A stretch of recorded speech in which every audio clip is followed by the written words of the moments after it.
Oh shit, we're live. You ain't give me no intro or nothing. Nothing.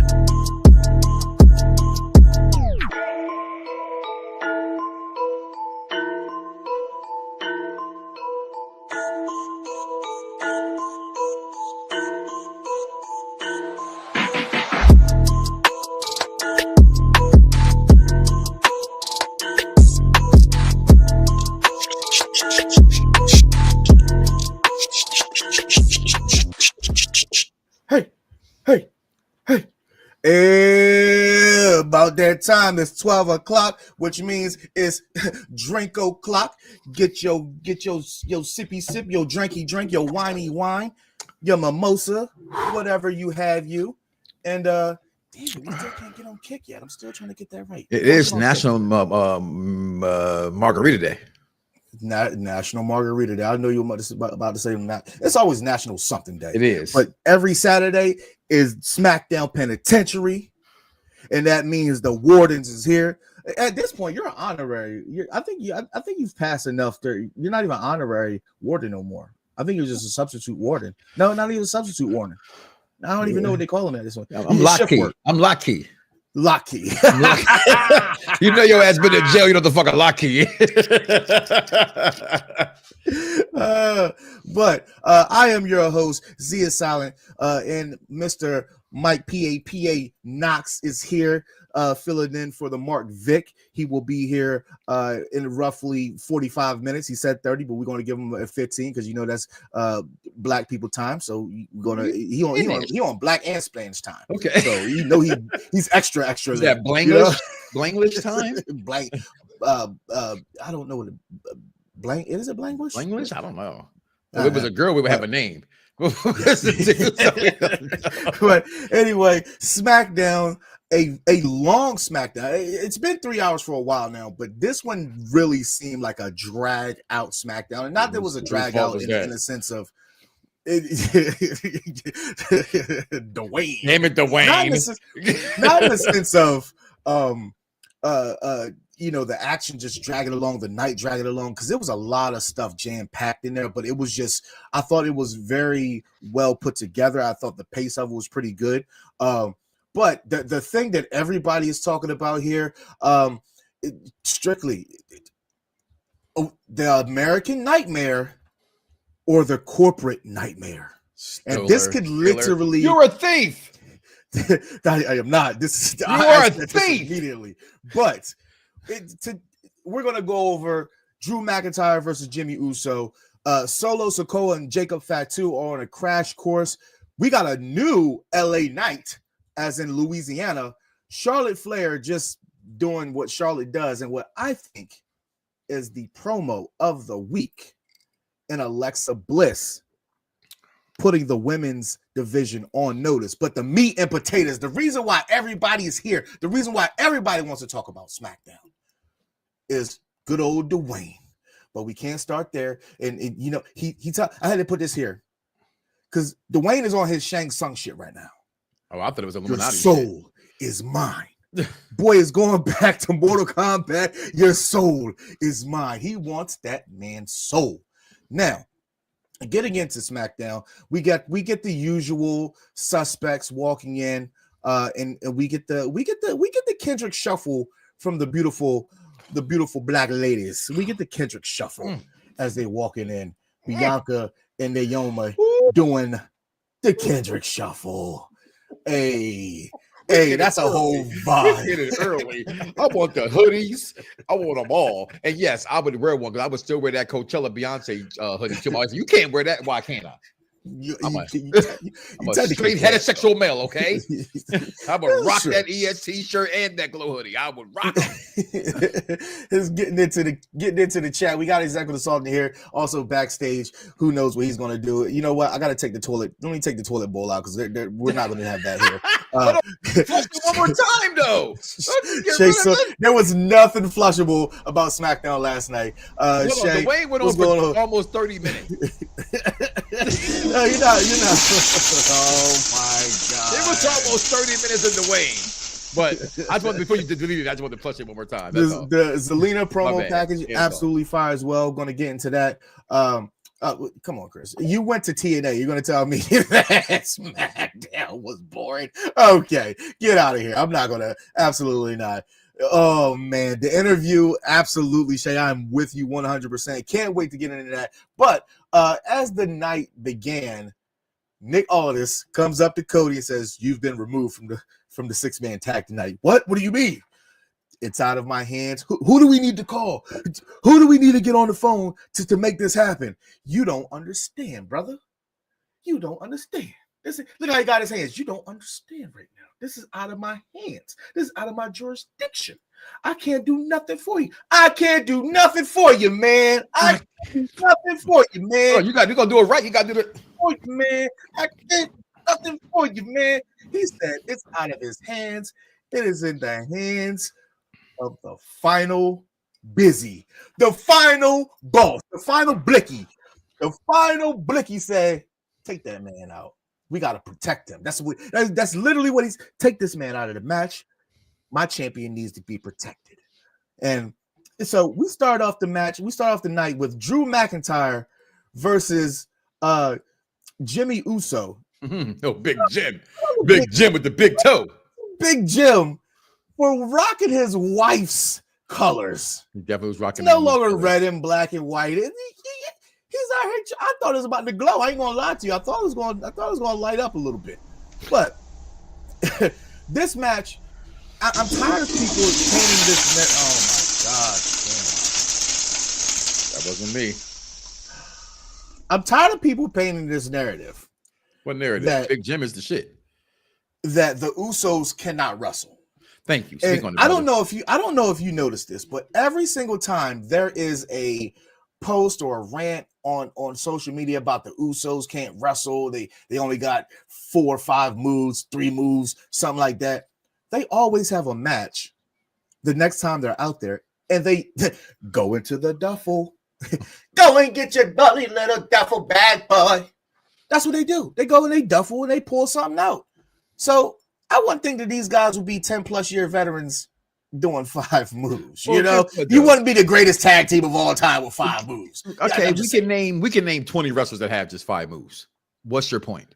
Everybody's not AJ Styles. Everybody's not Kurt Angle. Everybody's not Eddie Guerrero. Everybody's not Kevin Owens. Everybody, you know what I'm saying? Like, it's just what it is. For what it's worth, guess what? Seth Rollins has 5 moves. Tell me when I'm wrong. That's what the crowd, that's what the people that go there and get their money, that's what they go to see. If they don't get a John Cena, couple of shoulder bumps, boom, boom, shoulder, duck, bam. I love John Cena. If you don't get that from John Cena, did you get your money's worth? You feel cheated. I've never been to a live event. I live in Delaware. It's kind of hard, but they come there every. Do you get your money's worth? You don't. If you don't get your favorite part of your wrestler, pause. If you don't get your favorite part of your wrestler showing their moves, did you get your money's worth? You don't. You don't. That's like going to see The Rock back in the Attitude Era and him not throwing people's elbow. You came there for the elbow. One time you got a slide in church shoes with it, and he did it to the British Bulldog. That was money. That was money. But the only thing that I would say I did not like about this match is the manner that Jimmy Uso won. When he goes against viable opponents, this is the second time that he's went against a viable opponent, and it's a cheap win. It's a roll-up. It's a quick win. I didn't like that. I didn't like it at all. I'm okay with it. I'm sorry. I'm okay with it because it's Drew McIntyre, aka DM Hunk, can't do nothing wrong. Okay. Like the comments it read there, it said he went to SmackDown to fight another Uso. Right. When you saw this match come out, my daughter and I said, "Oh, we knew who's winning this match," but we were wrong. We're in the party together as well. I don't care how you, because again, remember, it's not about the wins and losses necessarily for everybody. It's about the storyline. For Jimmy, it matters that he beats him.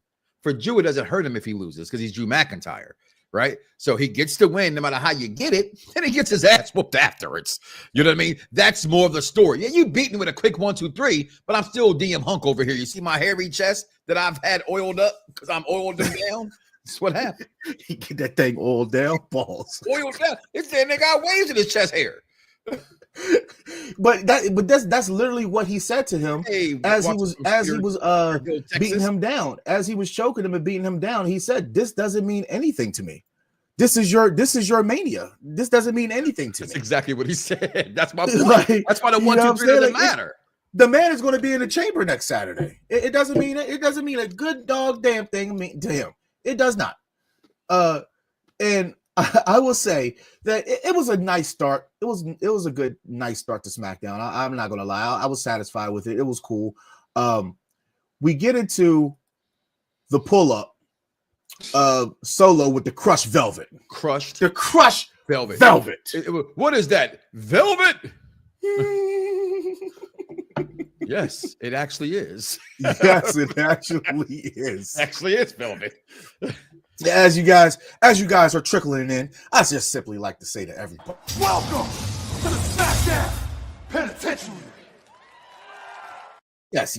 Welcome to the Smackdown Penitentiary. Now, look at my man Jacob here. Fresh lineup. He got I said this last night to you in the party.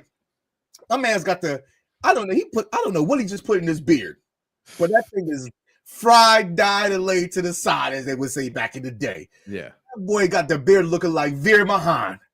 My man, Veer Mahan. Ah, man, I wish I'd never let it go, man. I wish he would have I wish he would have been something. But he got the beard looking real fresh. And Tama Tonga is staring a hole right through Solo. He came in else but say yeah. So yeah, I guess he's staring a hole through him. Solo, exactly. The blazer was blazing. Suge Sokoa, Solo Knight, doing big things, big chain.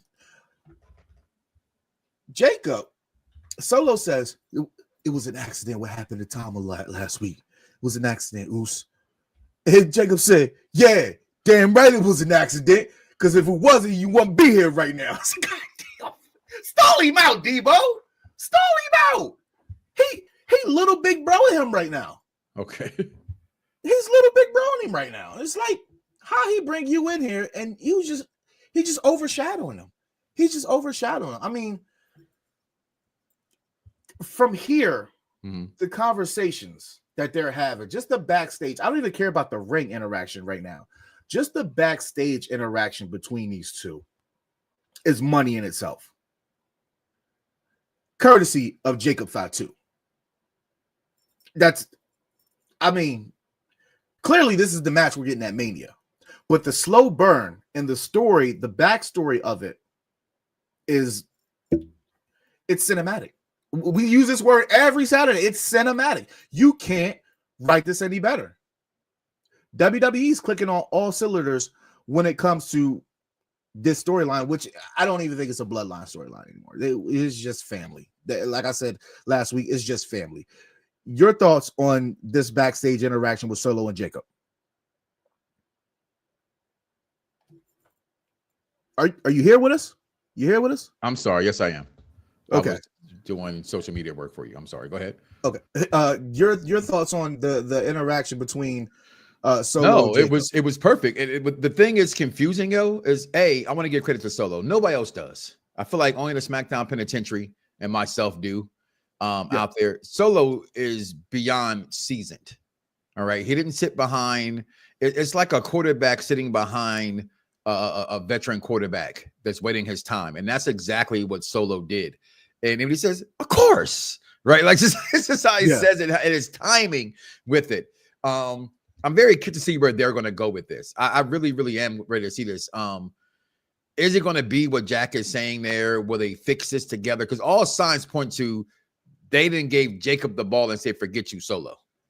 That's what it seems like. I would personally think could be disappointing. Mm-hmm. This will be where I also say, hey, Chips, be careful with always trying to pander to the fans, right? Because you got your AEW booking going on. You got too many talent. You're booking too many people to get over. The stories are becoming convoluted. We don't know what's going on here. So make this and make it work quicker than the end of WrestleMania, right? They need to get to, we're 60, 50 something odd days away from WrestleMania. They need to make this definitively what is Solo Sikoa, what is Jacob Fatu. Are they together? Are they not together? What's going on? But I thought the segment worked very well. clearly Jacob is going to be the face because, and I hate to use the merchandise, but how many Solo Sikoa shirts do you see in the crowd? How many Solo Sikoa shirts do you even see on WWE Shop right now? Could anybody check for that in the comments? It's not many. Probably still has the same one. Sami Zayn has more shirts than Solo Sikoa. So, whatever. But I want to shift gears here real quick. A quick little thing I came up with because this is SmackDown and we only have the luxury of talking SmackDown. And I just wanted to run through two little quick things that I just wanted to bring up, my thoughts on wrestling because I can't get them all out. First of all, you are a producer on the Mike Knox show, and all you do is talk your bitch naive. I like to call this talking about the Zia Silent presents Out the Penitentiary Moments / 2 words are too sweet. Now, on a 2-word side of things, you be bored at home. Actually, I'm gonna start with too sweet. Obafemi and Moose has money written all over it. We saw Moose show up on Tuesday, and Obafemi says, "You know what? I see your roll up. I'll raise you one." And he shows up in Impact. Money. Talk of the week. The fail fumble of the week. Megan Bain and Thick Statlander. First of all, I am becoming a big fan of Megan Bain. That woman is a goddess. She doesn't belong to AEW. She does Sorry, not. She does not belong to AEW. She looks like a goddess. Money. That is straight money. Man, I had so much. I said this before. I said once they put these two women in a ring together, it's going to be money. And it was everything but that. And for those wondering why I would even bring my mouth to say that is simply because what happened at the end. It was chaos. It was straight chaos. It made no sense. It made absolutely no sense for Thunder Rosa comes out there, goes to make the save, and nothing happens. They don't run off. They don't do nothing. And nothing. They don't do nothing. Let's look at this. Look at this real quick. We ain't did nothing, y'all. Man, we ain't did nothing. I love Thunder Rosa. I'm probably one of the biggest Thunder Rosa fans. They're doing a disservice to the woman. I love Lametta Meta. She gets in the ring. They should be running.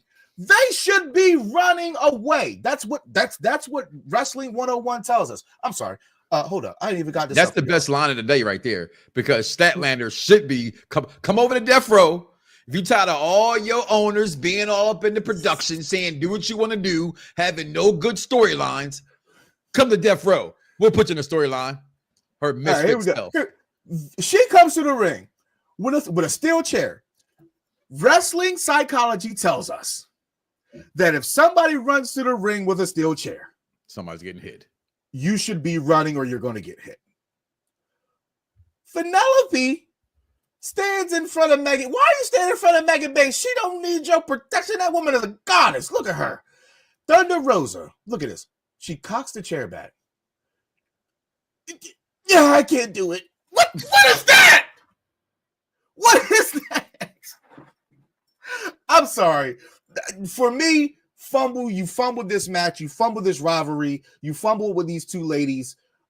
I don't see how ever since Chris Statlander lost that championship, she's been on a decline. Terrible. But that's all I got for Out of the Penitentiary Moments. I just wanted, quick thoughts, just two of them, two words, too sweet. All right, now back to the night. We know that the Elimination Chamber is set. They run a small package on that. There you see the competitors. Too early to call who wins this.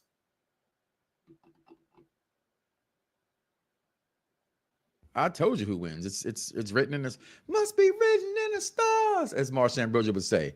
Jonathan Horatio Rodriguez, Tom Brady, Cena, the GOAT. Because to what we CM kind of Punk. mentioned last night, without jumping the gun, because I won't be here probably for that segment, he's going to be the reason that Cody we're gonna get into that. We're gonna get into Cody that. sells his soul to the Illuminati.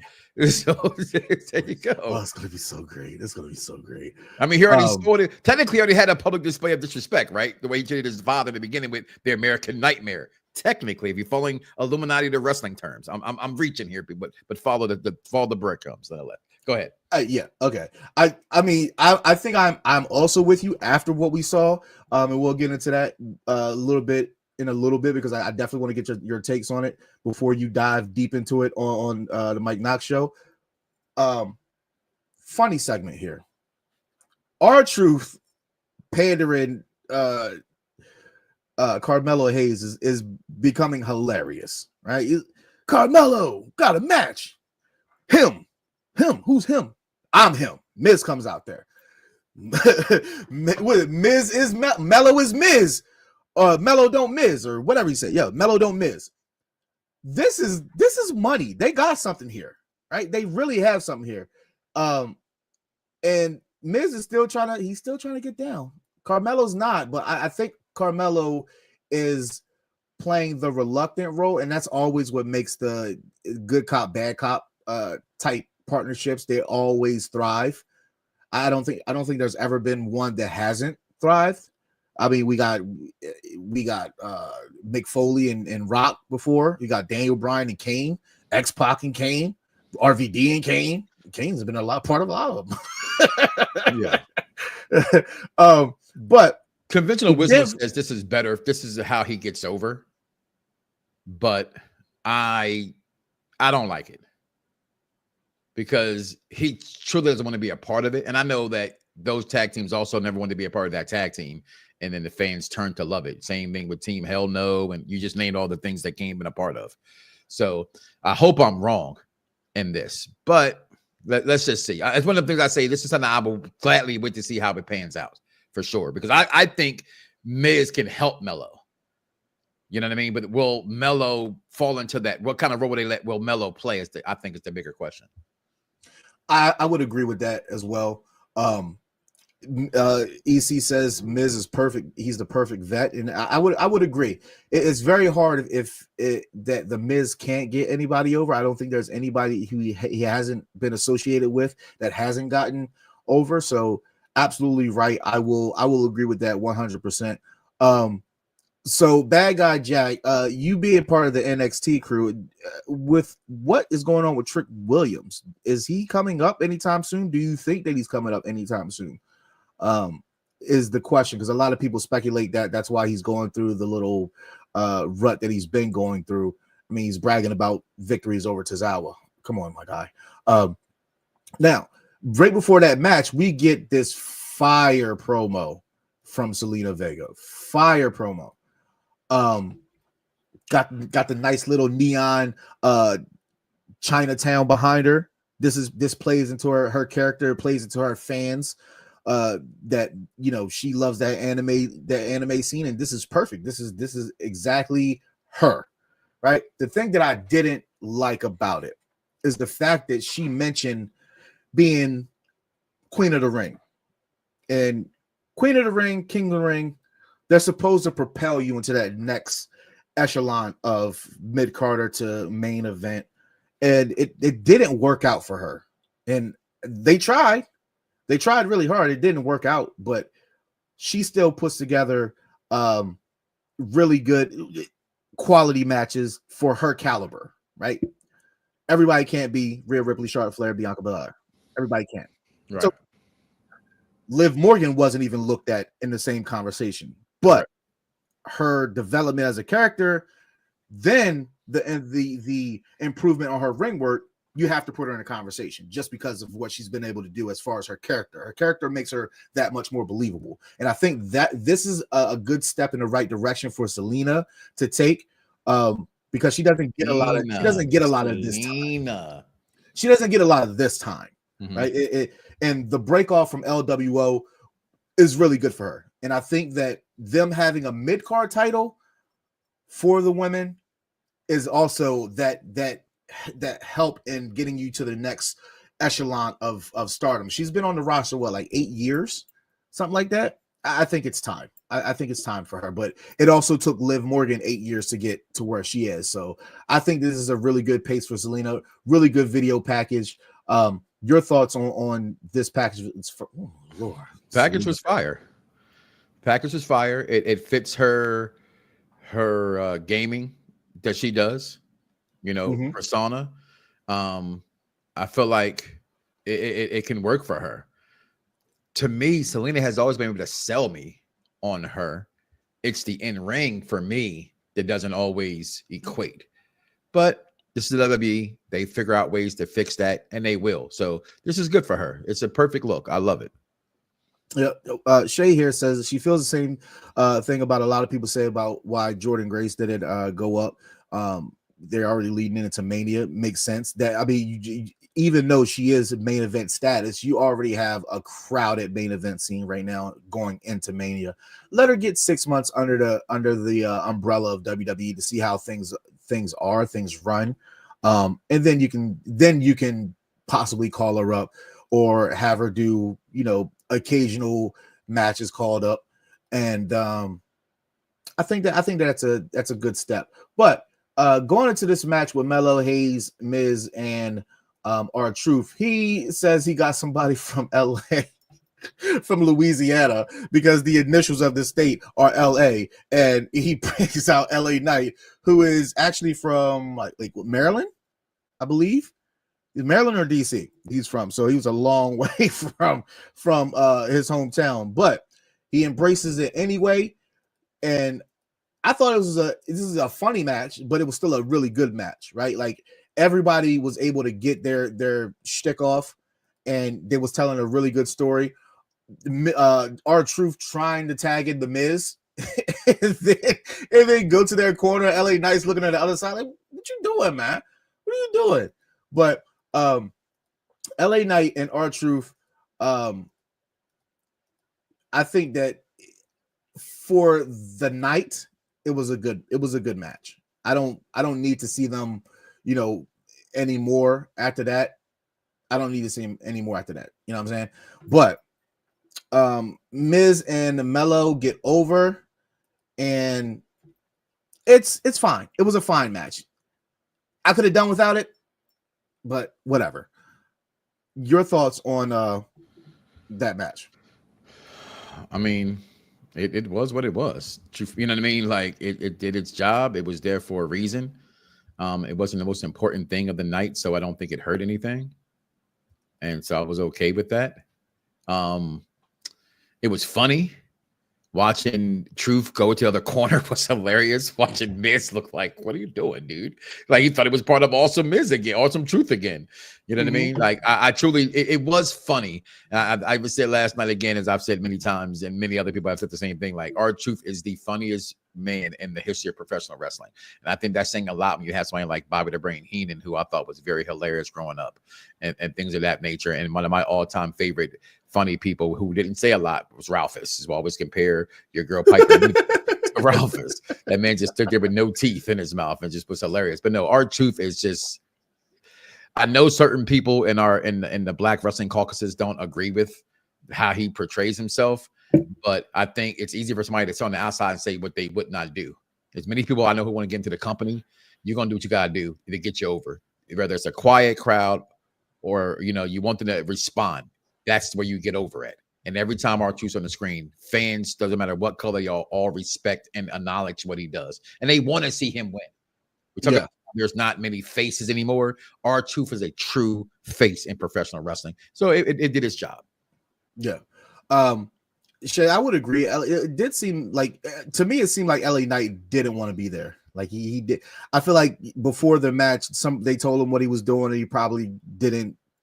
Probably thought it was beneath him or whatever. But when you get a chance to work with Truth, it shows that the company they are behind you. Anytime they give you, I believe that anytime they give you something comedy wise, they just want to see your range. I think they want to see your range, and I think that they trust that people like R-Truth and Miz can bring it out of them. Pause. But I thought it was fine. But he did seem a little bit off, like he did not want to be there. Even when R-Truth handed him the sandwich or po' boy. I don't know. I think it was a po' boy or it was a sausage. But anyway, that is the first part of SmackDown. We're going to take a quick commercial break. By then, I think my original co-host Mark Vick should be here soon. He's on Spanglish time right now. And then we'll get into the meat and potatoes of what everybody wants to talk about. We'll get Mike Knox quick thoughts because he has to leave us. But anyway, this is the SmackDown Penitentiary. Here's a quick commercial. Well, first of all, I ever see Cody and Xavier come out there again, we do not need to see y'all hips. Like, we do not need to see y'all fucking hips. Like, it's crazy. Like, come on, guys. Like, the shirts off and the lower jeans. Yeah, and the lower like, jeans. Like, look, like they had the D'Angelo video or something. How does it feel? How does it feel? The women went crazy over that shit. So hey, Nah. How does it feel?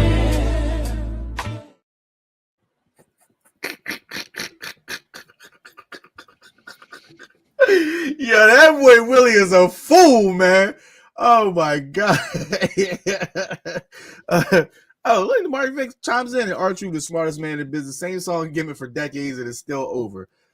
Hey, up like a pimple. I hate the damn song so much. I'm so damn tired of it. We get a quick commercial break. We see classic Charlotte Flair package, bigging herself up. Same package we saw last week. Yeah, same package. And then Tiffy time comes out here, or Nippy time, as some people pointed out on social media. That is a beautiful woman right there. That is a beautiful woman. But Tiffany Stratton and Trish Stratus are set to go against Nia Jax and Candice LeRae at Elimination Chamber. Nice hometown match for Trishy time. And pretty much this promo from Tiffy time states that everything that people think about Charlotte Flair or what the fans say about Charlotte Flair, she thinks is true. That she's entitled and she thinks she's above everybody else and yada, yada, yada. But we knew this. So this promo, snooze fest. And snooze fest. I'm going to need y'all to give me something else to make me care about this because once again, I am not on board with this match. I never was on board with this match. Charlotte is running from the smoke. She's running from the rear smoke. Don't run from nobody. Charlotte is running don't from run the from rear nobody. smoke. Triple H Charlotte's running from the Julia smoke. No, that's blasphemous. What's next? You gonna tell me that Young Thug raps better than T.I.? Some people will tell you that. I would tell them they're morons if they think that. Okay, this is what's written in the stones. It was written in the stars. All the stars above, SZA sings. Right? We knew this already. We knew this. You're an intelligent wrestling fan. Just because we knew it doesn't mean we have to accept it. Okay, I have to accept it because it's on my TV screen. Rhea but and Charlotte has already done their thing. They've done their thing. 1v1. But they've done their thing. How many times me and you played Madden in 2K? One of us wins and it's run it back. We run it back. Now we 1-1. We don't have no bookers. We don't have no Dana Dickhouse White or nothing like that telling us what we can and cannot, book. Their booker is Triple Paul LeVasquez. Levesque, whatever. Okay. Paul LeVasquez, okay, because he's French Canadian from Connecticut, okay, and that's how he chooses to book it. He wants one big star on another show, trying to get over the other big star. The same way with Mello. I've been preaching this thing to you, wrestling community guys, for 16 years. How does the young Tiffany Stratton get over? She has to try to beat the legend Charlotte Flair. The living legend, the active legend. The problem is nobody believes that Tiffany's going to win that match. And that's the problem. That here lies the problem. And then when Tiffy loses, they say, oh, Charlotte buried another one. Yep. She buried another one. Buried another one. So what do you want? What do you want? What do you want? It's pretty. I think you said this last night in a party. The worst thing they could have did in this segment is give Candice LeRae a microphone. I said that. Nobody's checking. Nobody was checking for Candice LeRae. I said, yo, why she got a microphone, yo? Candice LeRae is still employed, but Daddy DeVille is not. That's crazy. Kiana James is still employed somewhere on social media, flashing her new boobs. But Sonya Deville is cut. I'm still pissed off, y'all. Electra Lopez is cut. But Candice LeRae has a microphone in her hand. Disgusted. I'm so disgusted. I'm so disgusted. Is she still injured? I don't think she is. When you're flashing poolside, your new boobs and your bathing suit and stuff, you can get in the ring and train. I'm not buying. Well, I'm not buying the saddest news is that there's no more Carmella. Her contract expired. That's the saddest news. To ask you, how do you feel about that? I called. I just hope she resigns. That's all. I started to make a joke, and I was going to say, well, there's about 20 Carmelos there now. There's about 20 Carmelos in the WWE now. I'm sorry. There's about 20 Carmelos in WWE right now at this point. If you want to count, mainly from the NXT girls. You know what? My daughter just texted me, said that she wants to get there for the previews. It's a daddy-daughter day. So before I leave you, I just tagged in somebody for me to take over for a minute here. A, that's BS. 2, that's BS. And 3, that's BS. Okay. If I can just speak about, you know what? I will save that. I will let you hear. I will listen to you guys in the car. I will save it for the Mike Knox show, which you will be a part of. If you don't mind, take a commercial break for me so I can go ahead and bow out and I can get replaced here, please, sir, on the program. Yes, sir. I appreciate you for that. And everybody, please check out the Mike Knox show. You gotta love Nikki Bella. Previously on the Mike Knox show. Okay, you did that to us. You didn't even upload nothing new. Okay, all right. The Young Bucks, honestly, in my opinion, can just go, move on, be done. No, absolutely not. Never. They're This is coming from the Chris Jericho man, who is still around 40 years later. And he was also in a great tag team back in the day, just like Edge and Christian. But you know what? He has a great thing. What's he doing now?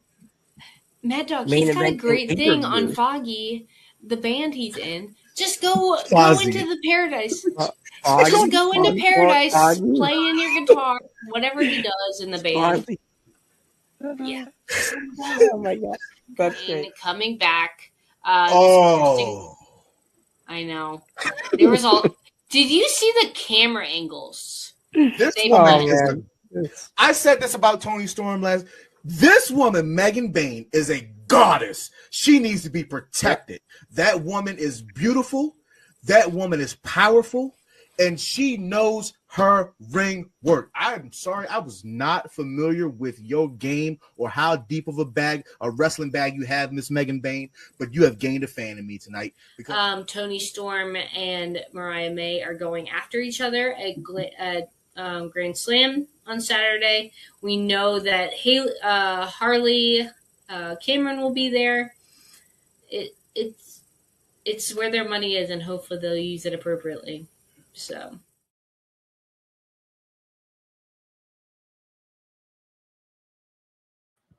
That was a nice little classic clip that we had about a week and a half ago. Still waiting on my replacement. But anyway, show goes on. Now, in the match between LeRae and... No, we're going to get copy strike! The junkin' master. Junk again. I'm drinking. I'm drinking. I'm drinking. I'm drinking. Oh, Lord, Lord, Lord, Lord. I'm drinking rum and Red Bull. And you see, you let me heart full. You're muted. I said we haven't got a copyright yet. Let's not speak it into existence. I got a whole list of toys.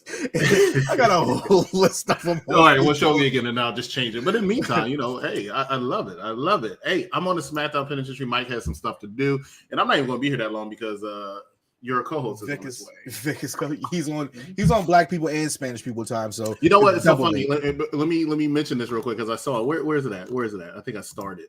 Oh yeah. So R-Truth, the smartest man in the business, same song gimmick for decades and still over it. That is so funny coming from Vic because for the longest time since UPR is in existence, Vic has always 15, 20, 30, 40 minutes late. Like every single time. Same song and dance, and still one of the most loved members of UPR. Shout out to Mark Victor Rodriguez.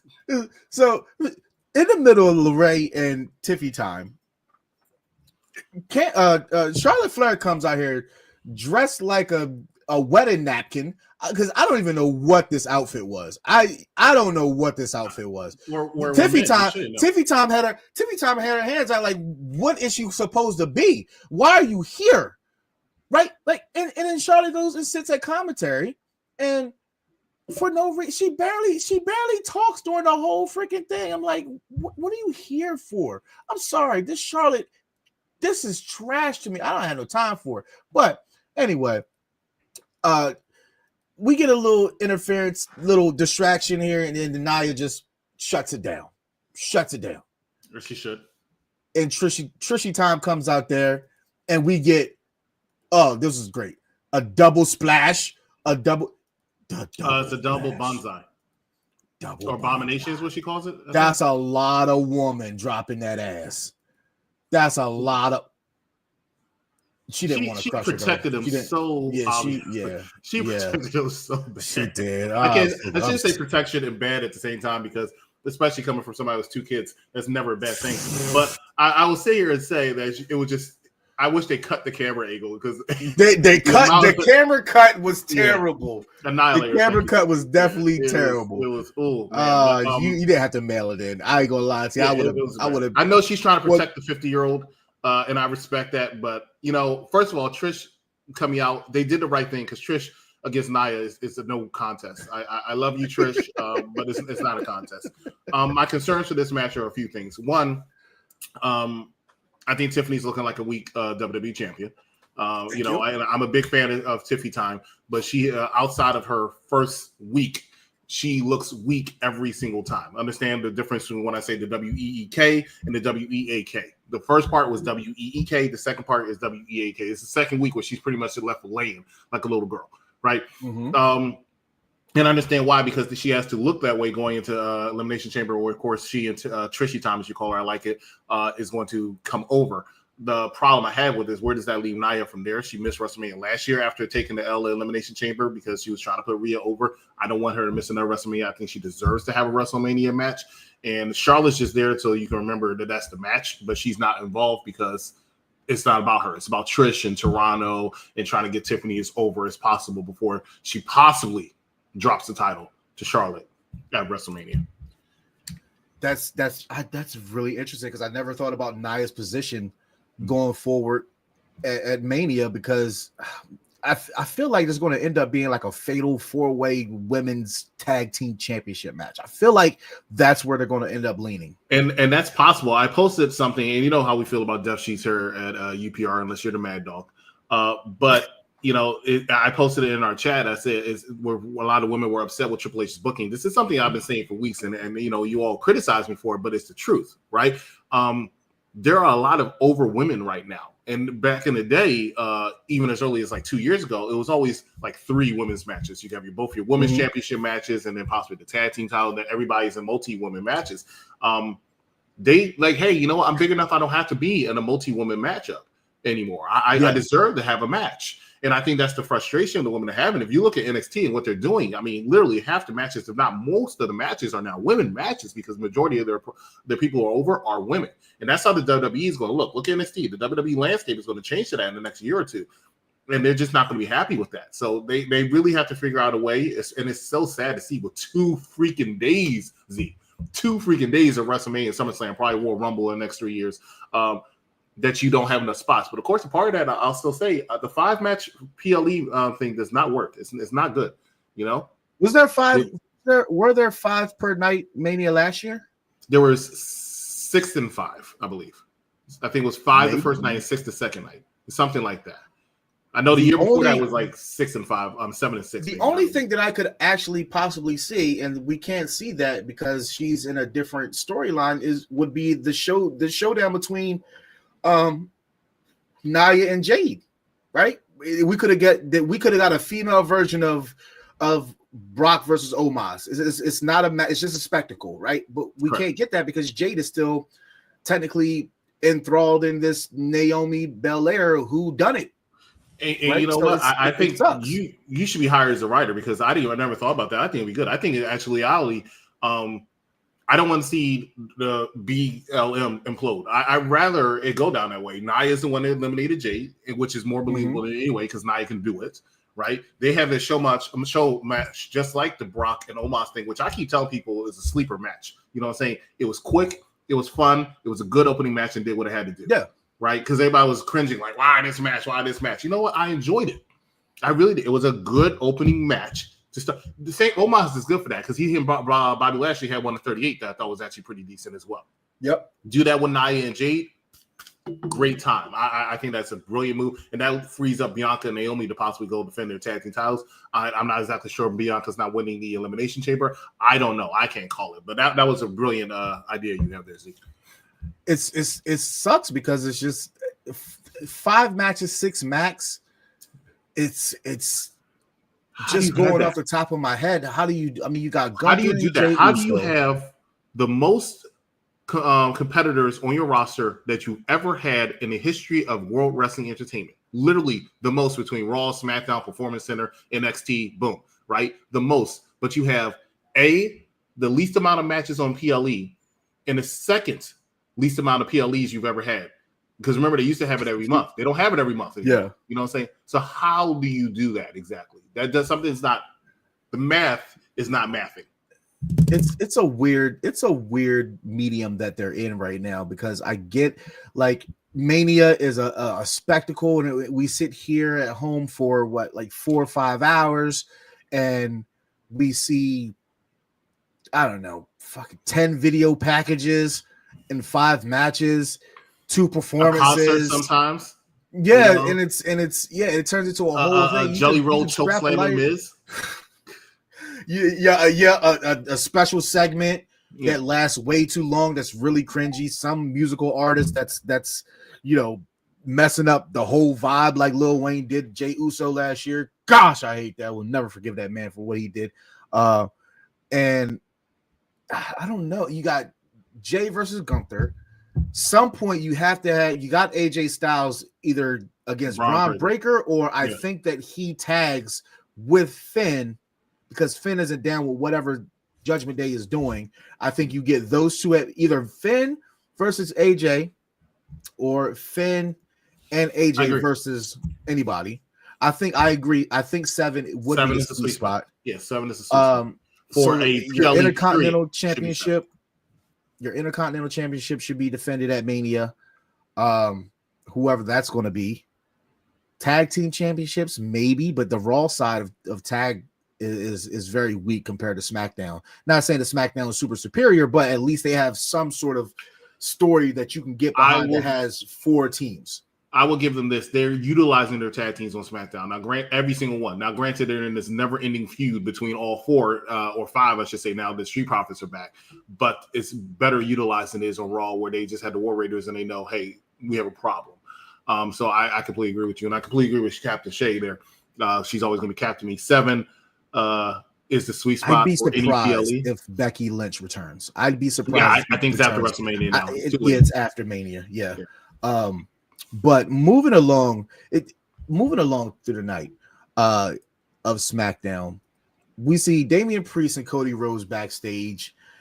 Nobody believes that Damian Priest is going to win the chamber. I don't know why. Do you have a picture? Do you have a picture of the SmackDown chamber?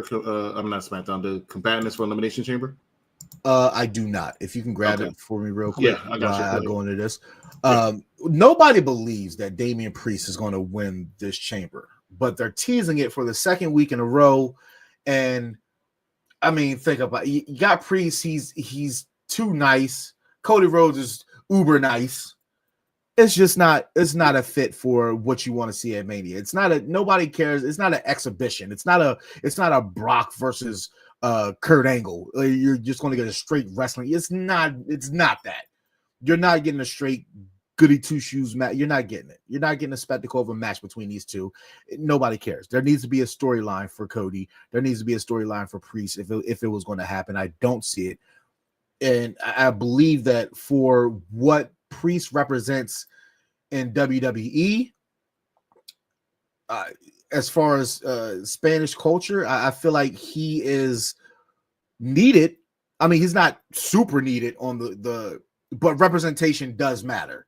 So I think that he should be on the WrestleMania card. It's where does he get put in the Mania card? And as we see the competitors, we got Seth, Cena, Punk, Roman, Priest, and McIntyre. The most pressing question is who doesn't belong in this star-studded match? That's the most pressing question. You have Seth Rollins, John Cena, CM Punk, Roman Reigns, Drew McIntyre, and Damian Priest. Right? Damian, as you said, have a vote of who should win, and Damian Priest gets 2%, if that. Right? And I'm not even going to get into what I want to get into as far as that 2% will come from. But the bottom line is, when you think about it, Damian Priest does not belong, but he has impressed me lately since going over to SmackDown. I think he's done a fantastic job, but he's still not a main event competitor with me. But as I alluded to earlier, him versus Jacob Fatu, I think will be a fantastic match for WrestleMania. On the kickoff show, actually, if they had one. But I think it will be a fantastic match at WrestleMania. I think that I agree with you in this sense because me and Mike talked about this last night, and watching the main event with Solo, Jacob, Priest, Strowman, Damian Priest getting traded to SmackDown for AJ Styles was a really good trade. It was Drew McIntyre. Was it okay? It was Drew. I kind of equated the two because they were the new guys, but Bailey. It was Bailey. No, I'm answering his question. Okay. Bull Tokyo. I would love my shave head queen to win that, but I'm not sure. I'm still not sure. I still think I'm not 100%, but that's my pick right now. What's up, Truth? I think they finally pulled the trigger on Bianca and Rhea because we can't keep teasing that. We can't keep teasing that from that Rumble. That's the only time that we've ever seen it. Just where does Jade fit in? That's the only situation. I agree with you, right? And I think Bianca and Rhea is money. I think Bianca and Rhea is so big. If they play it right, it could actually main event one of the nights of WrestleMania, Saturday or Sunday. I think it's huge. It can't go over Jay. They can't go over Jay because Jay's moment is going to be incredible. There's 2 nights. There's Saturday. There's Sunday. Cody is definitely going to main event the second night. He's definitely going to close out. Does he? Well, I would say Cody close it out. No, he's not. He's not with no damn Priest. No, but Bianca and Rhea. Rhea is more over than almost anybody you mentioned in WWE right now. She is. She legitimately gets a bigger pop reaction than like anybody except for maybe 3 people on a full-time basis. Bianca Belair is still, in my opinion, the face of the WWE as far as the women. This match could end a WrestleMania by far. I'm sticking by it. It could, but it won't be this Mania. It's opening. I think Jey Uso is opening. Jey Uso and Gunther. Oh God, this is gonna be a tiebreaker question too. So yeah, it's a spoiler alert for all the UPR hosts. This is gonna be a tiebreaker question. Who's opening the show? Who's closing the show? Friday, Saturday, and Sundays. Right now, I got Jey and Gunther opening Sunday. If Bianca wins, you have a viable argument. Vic brought a special guest. She's gone. Okay.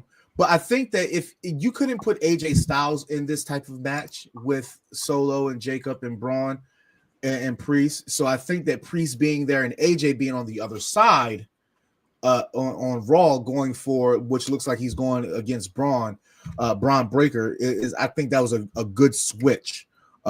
Even though it was McIntyre for AJ, I still think that it was more so Priest for AJ because Priest has been featured as well as he's been featured the way that AJ has been featured as well. Like there's video packages and you know what I'm saying? Like they're talking about the new kid here at Raw, here at SmackDown. So I think that's why I equate the two as far as a switch goes. But nobody believes this. And I kept this way too long. And then Braun Strowman comes out of here. Bianca hostage in the tag division, which is ironic because Triple H is the reason Bianca became so over in NXT. Vince took her and made her a household name, but Triple H is the one that started the Bianca thing. Well, Bianca did herself, but you know what I'm saying. What's up, Vic? Vic is joined. We're here. Yeah, we're here with the Mark Vic, the actual warden. We had 2 substitutes here, and we have a 3-man crew right now for the rest of the night. Well, I'm going to bow out or tag out. You have no thoughts on The Rock? Oh, let me finish. just a second. Okay. After the Rock segment, I was going to tag out because I got a lot of thoughts on the final boss. Okay, that is actually about to come up. But we get a video package of the women in the chamber as we take a look here. Naomi, Alexa Bliss, Liv Morgan, Bianca Belair, my shave head queen, and the always impressive Roxanne Perez. I would disagree with your thought that my shave head queen will win because Bayley and Roxanne are due for a Mania match. I think it will be probably the best women's match standard deliver. On that. You think so? It's gonna be standard deliver. Mm-hmm. I don't think it's gonna be Mania. Can we all just agree? So you got Bayley doing double work. You got Bayley doing double work on the weekend. As of right now, but I'm not 100% sure on that. That's my only problem. I'm not 100% sure. The only person I'm sure of is it's not going to be Roxanne, number one. I guarantee it's not going to be Roxanne. And it better not be Liv Morgan. I don't need to see Liv Morgan versus Rhea again. I just don't. Liv in Rhea. What's her name? What's her big daddy? Roxanne Her Perez? Big Mama Cool. Big Mama Cool. Yeah. Yeah. They need to be in the tag match at WrestleMania. I think it should be. I think it's going to be Bayley because they were teasing Bayley and Rhea for a while, but they stopped recently, so I'm not as confident on that. Bianca makes the most sense to me because those are just two big names that they've been teasing at. Notice they came on the main roster around the same time, never had a match, never even the same brand at the same time, right? So you have to keep that in mind. But I think the sleeper pick and the pick that's probably going to be is Alexa Bliss. Yes, I'm almost there. We are on the same wavelength. Yeah, putting down what I'm about to pick up. Jeffrey, this is what I'm here. This walk with me, talk with me. As we walking through the penitentiary, y'all get y'all juice boxes. I think that he's right. I think they lose on Monday, but I think they lose because more footage will be released as the match is going on, and we find out who really attacked Jade, whether it's Bianca, whether it's Naomi, whether it's one of those two. We'll find out who attacked Jade. They will lose those titles. Liv and Big Mama Cool will walk into Mania, and it will be Liv, Big Mama Cool versus Naomi. Actually, no. One of those girls got to catch the fade. One of those girls, either Liv or either Naomi or Bianca, has to catch the fade, so they might not be in the match. So you might have Liv and Big Mama Cool versus Nia, Candice LeRae, and whatever tag. Maybe your girls Metaphor get up, maybe, because they've gotten a lot of eyes. They're getting a lot of talk. Yeah, but they also just lost a match this past Tuesday against two people who are not getting called up anytime soon, which will be Sol Ruka and Zarya. So I think they are coming up this year. I think it's a given. They do. I will say Zarya and Sol Ruka do have a good dynamic. It's the good kind. They do, but they're not getting called up. Is my thing. And I think Sol Ruka's a little. She's another year or two, maybe a year. Sol Ruka has a little while. I think Zarya has a future. NXT. I can talk about NXT women all day. They are fantastic. It's literally the best. It's great. You know what? I just don't want to see, and I see what you're saying here, Cap. But I don't want to see another Liv and Rhea. I don't think they have good chemistry like that. I think their matches are just okay, not memorable. If I'm being completely blunt, I think Liv and Io Sky have fantastic matches. I think they have developed a good chemistry with each other. But I just don't see that being a triple threat. But also, Io is one. You know how I talk about Triple H having his favorites, right? Io is a Triple H favorite. I feel like she has to be in there somewhere. I don't know. I can't call it. But this is a good, exciting. Triple H annoys the fuck out of me though. Backstage, we get Byron Saxton interviewing the women tag champions. And we spoke about those hoodies are absolutely fire. Their synergy is really good. It's really dope. And it's surpassing the synergy that Jade and Bianca had, unfortunately. But I thought that Jade and Bianca had a really good chemistry. They did. But clearly Naomi and Bianca have better chemistry. But Jade's a bit of a loner. That might be why. Who? Jade. She's a bit of a loner. She always has been, even when she's in faction. She's a bit of a loner. Naomi's not. You can see that with Sasha because she and Sasha gelled off very, very well as well, to the point where when Sasha said, "I'm taking my belt, I'm going home," Naomi did the same thing. But Bianca, as you can see, she designs all her stuff, and Naomi's down with it. She's having fun. She's enjoying it. I'm glad to see if anybody's consistent, Shinsuke, pay attention. If anybody's consistent on SmackDown each and every single week, it's it's Bianca Belair. She's on every SmackDown. They make sure, that's why I said she's the face of the company. They make sure she is on some way, shape, form, or fashion. What follows this interview is atrocity, right? Because they said, well, Raw worked too long, so we're going to have to cut your match completely. Just go to the end. And that's what happened. But we'll talk about that in a second. Go ahead. So next we get in which I absolutely think is the promo of the week across any wrestling company. Alexa Bliss wasn't a long promo. I think it was maybe 45 seconds, maybe 58. It was powerful. Short promo. It was a really powerful one, and it made people remember. Yeah, 5 Feet of Fury was actually that big. She was that big. Goddess Alexa Bliss was incredible. If she takes this Fiend-inspired character and gets it gold, I'm anxious to see what she can do. She mentioned that she's won the Chamber before, but I just think that her wording in the promo, saying that I took some time off, I came back, things are still the same. The faces are new, but it's still the same. They're the same whiny what's the word? Insecure women that are fighting for a top spot, and this is still my women's division. This is why I think she's gonna win. That is pure Bray Wyatt-esque. And she I say that because always was good on the mic. Always was good on the mic. That's what got her over initially. I say that's Bray Wyatt-esque because Bray, while you would have your Seth and your Romans at the top fighting for that spot, Bray's not telling you that he's fighting for the spot, but he's telling you he's still top guy whenever he wants to be. That's what I got from Alexa. She's still top woman when she decides that it's her time to be. And I would absolutely love to see her throw down with a Charlotte Flair. Only problem I have with Alexa winning is that Alexa's been gone for 2 years, and to a certain extent, it's almost Charlotte-esque. And what I mean by that is she's been gone for 2 years. Charlotte's been gone for a year and some change. They both come back, and they both are immediately put in main events at WrestleMania. And I only problem I have with that, and it doesn't bother me as much with Alexa Bliss, but the only problem I have with that, even though her last match was a women's title match too, but whatever. The only problem I have with that is the fact that, like I said, so many women. I'm a big proponent for this lately. So many women did so much for the last year, and I feel like I don't want to see them get overshadowed because Alexa they absolutely need to be rewarded earlier. And yeah, exactly. I'm saying, like, Alexa, you used to be that woman, as you said earlier. So did Charlotte, but y'all did it at a time when it was only like 5 or 6 of y'all that really could be on top. Now so many women did so much. Like, I mentioned once again, Nia Jax all of a sudden is going to take a backseat at WrestleMania. She don't deserve to take a backseat at WrestleMania. Io Sky possibly taking a backseat at WrestleMania. She don't have to really take a backseat at WrestleMania. I just don't see that being a thing. I think Bayley is fine with it because she won main event last year, and then 2, she's going to have her match at Stand and Deliver. And I think she's fine with that because Bayley, your shaved head queen, she likes putting people over. She likes to elevate young people. That's what she said she wanted to do in the last twilight of her career. And she's been doing that pretty much ever since she came back to SummerSlam them 3 years ago.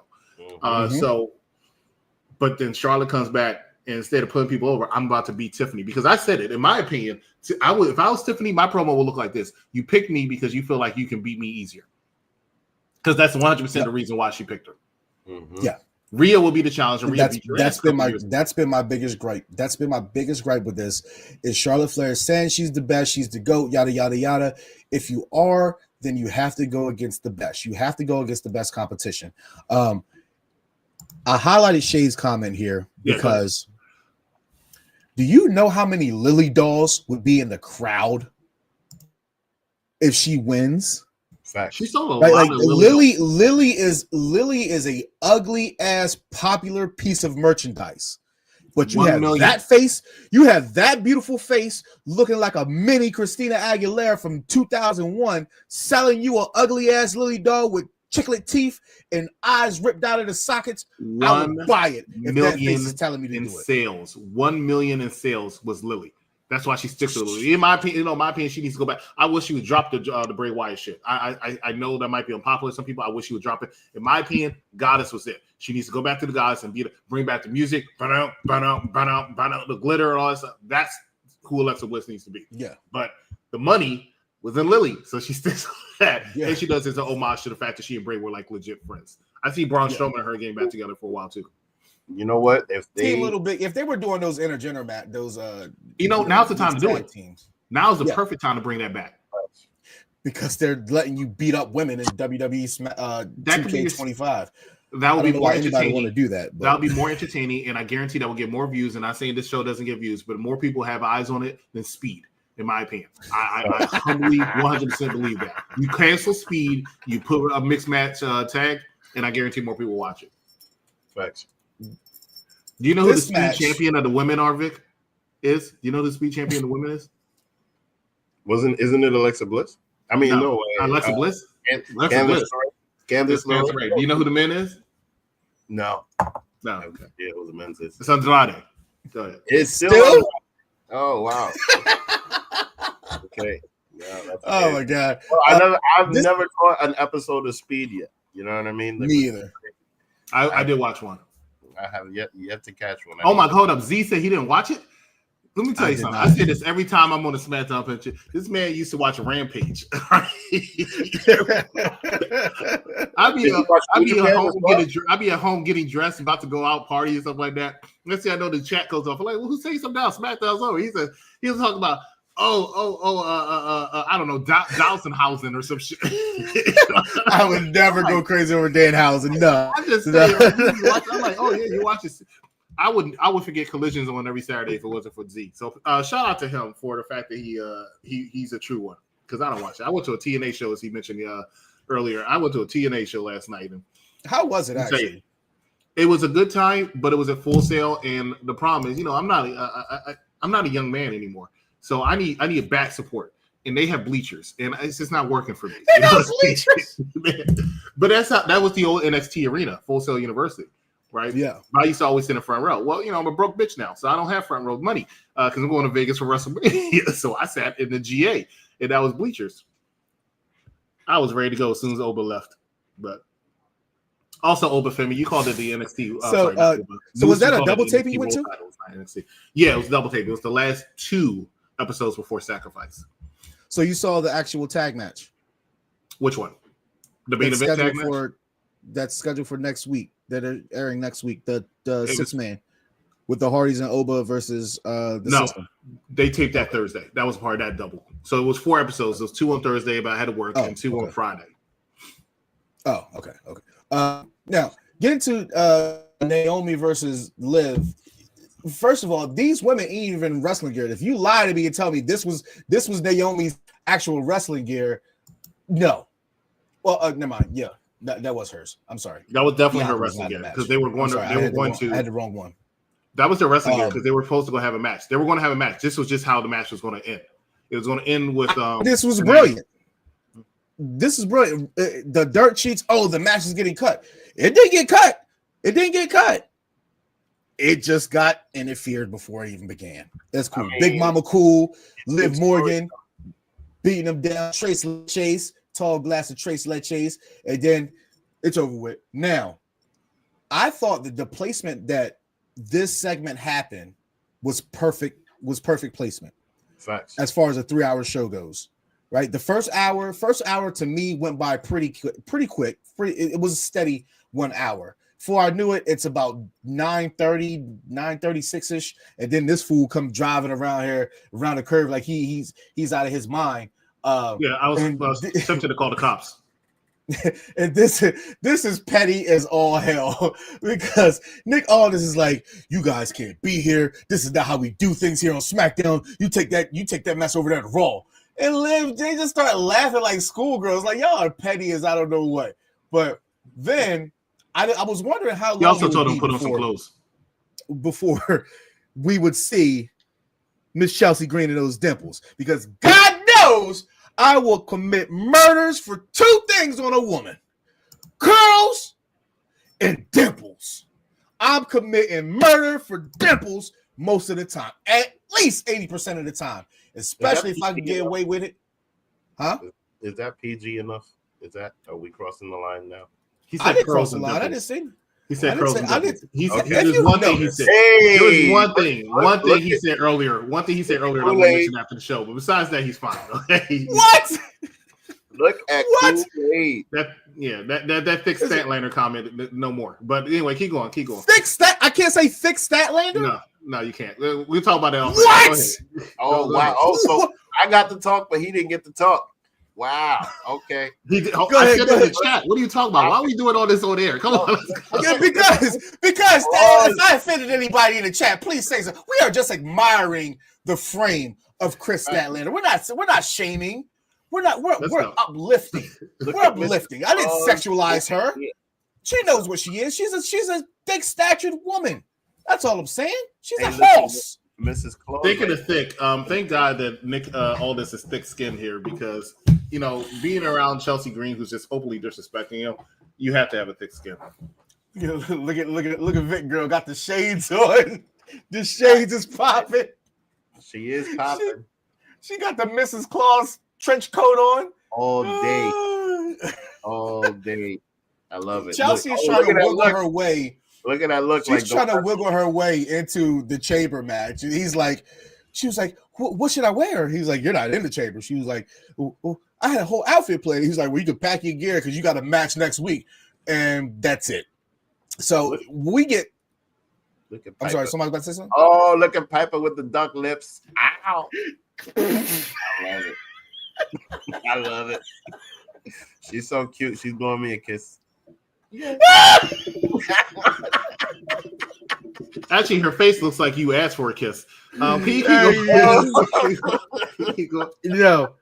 get to what everybody literally on the internet, as far as wrestling fans, podcasters, whoever, anybody that got a camera and a microphone, literally went live the minute that they said they did a watch along. They either did a watch along or they did a post show immediately. I was excited, but I said, I'm not doing no post show at 11 o'clock at night when I've been drinking. It was so powerful. The song. That post show is long. Like Rock is getting old and rambling like an old dude. He is. Listen, this was so much that Dave LaGreca, shout out to Dave LaGreca. He was like one of the first people I got to interview when I started doing this thing that Mike introduced me to. He got so heated, he immediately tweeted out, "Emergency busted open episode right now," as the press conference going on, because he was pissed off because he knows what's about to happen. Now, for the people that complained on Twitter and said, "Well, what the fuck is this? What the fuck is this entrance? What the fuck is this entrance?" You know what this was? This was WWE telling Lil Wayne, "We appreciate you here. Mm-hmm. We know the Super Bowl. You know, they snubbed you, but we appreciate They did snub him. They did not snub him. They didn't snub. They didn't snub, but in the eyes of people who are fans of Lil Wayne, he was snubbed. But I'm a fan of Lil Wayne. I'm a fan of Lil Wayne, but his live performances now are not it. They're not it. Did you see WrestleMania last year? Yeah, listen, I told you I would never forgive him for what he did. He messed up the whole mood of that Uso versus Uso match. But we get the Rock. He's gonna have his Super Bowl performance at WrestleMania. If he lip syncs, basically what he told him. You can that's basically it. That's basically it. In the press conference, Rock told you guys he listened to Juvenile, Hot Boys, Master P, No Limit. He named everybody big from Louisiana as far as the rap scene goes. And I was watching the comments on YouTube, and they were like, "This is a big L. What the fuck is this? What the fuck is this? What the fuck is this?" I'm like, if I was WWE, I would try to get Kendrick Lamar over Lil Wayne. Kendrick Lamar, even though I was not a fan of his Super Bowl performance, just for that Not Like Us performance, he's the hottest thing right now. So I would just go for Kendrick Lamar. You know, WWE always wants to get the hot thing.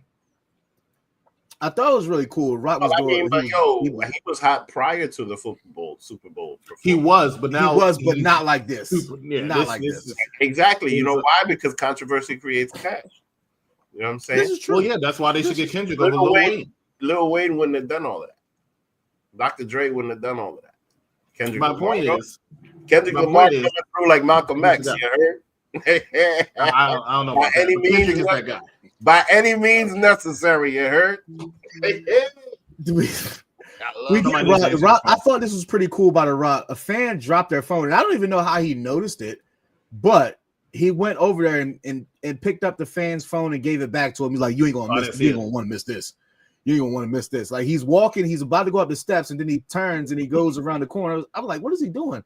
And he looks down, picks up the phone, makes sure it's cool. There you go, brother. I thought that was a pretty cool moment because he didn't have to do that. And I know the guy was probably thinking, I gotta jump this rail. Yeah, I gotta jump this rail to get this phone because I can't miss this. But anyway, we get the classic. Been a problem. Yeah, they would have tackled. He was so.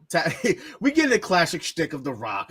You know, about to drop some gospel shit on you. Yada yada yada. He announces that WrestleMania is going to be in New Orleans next year.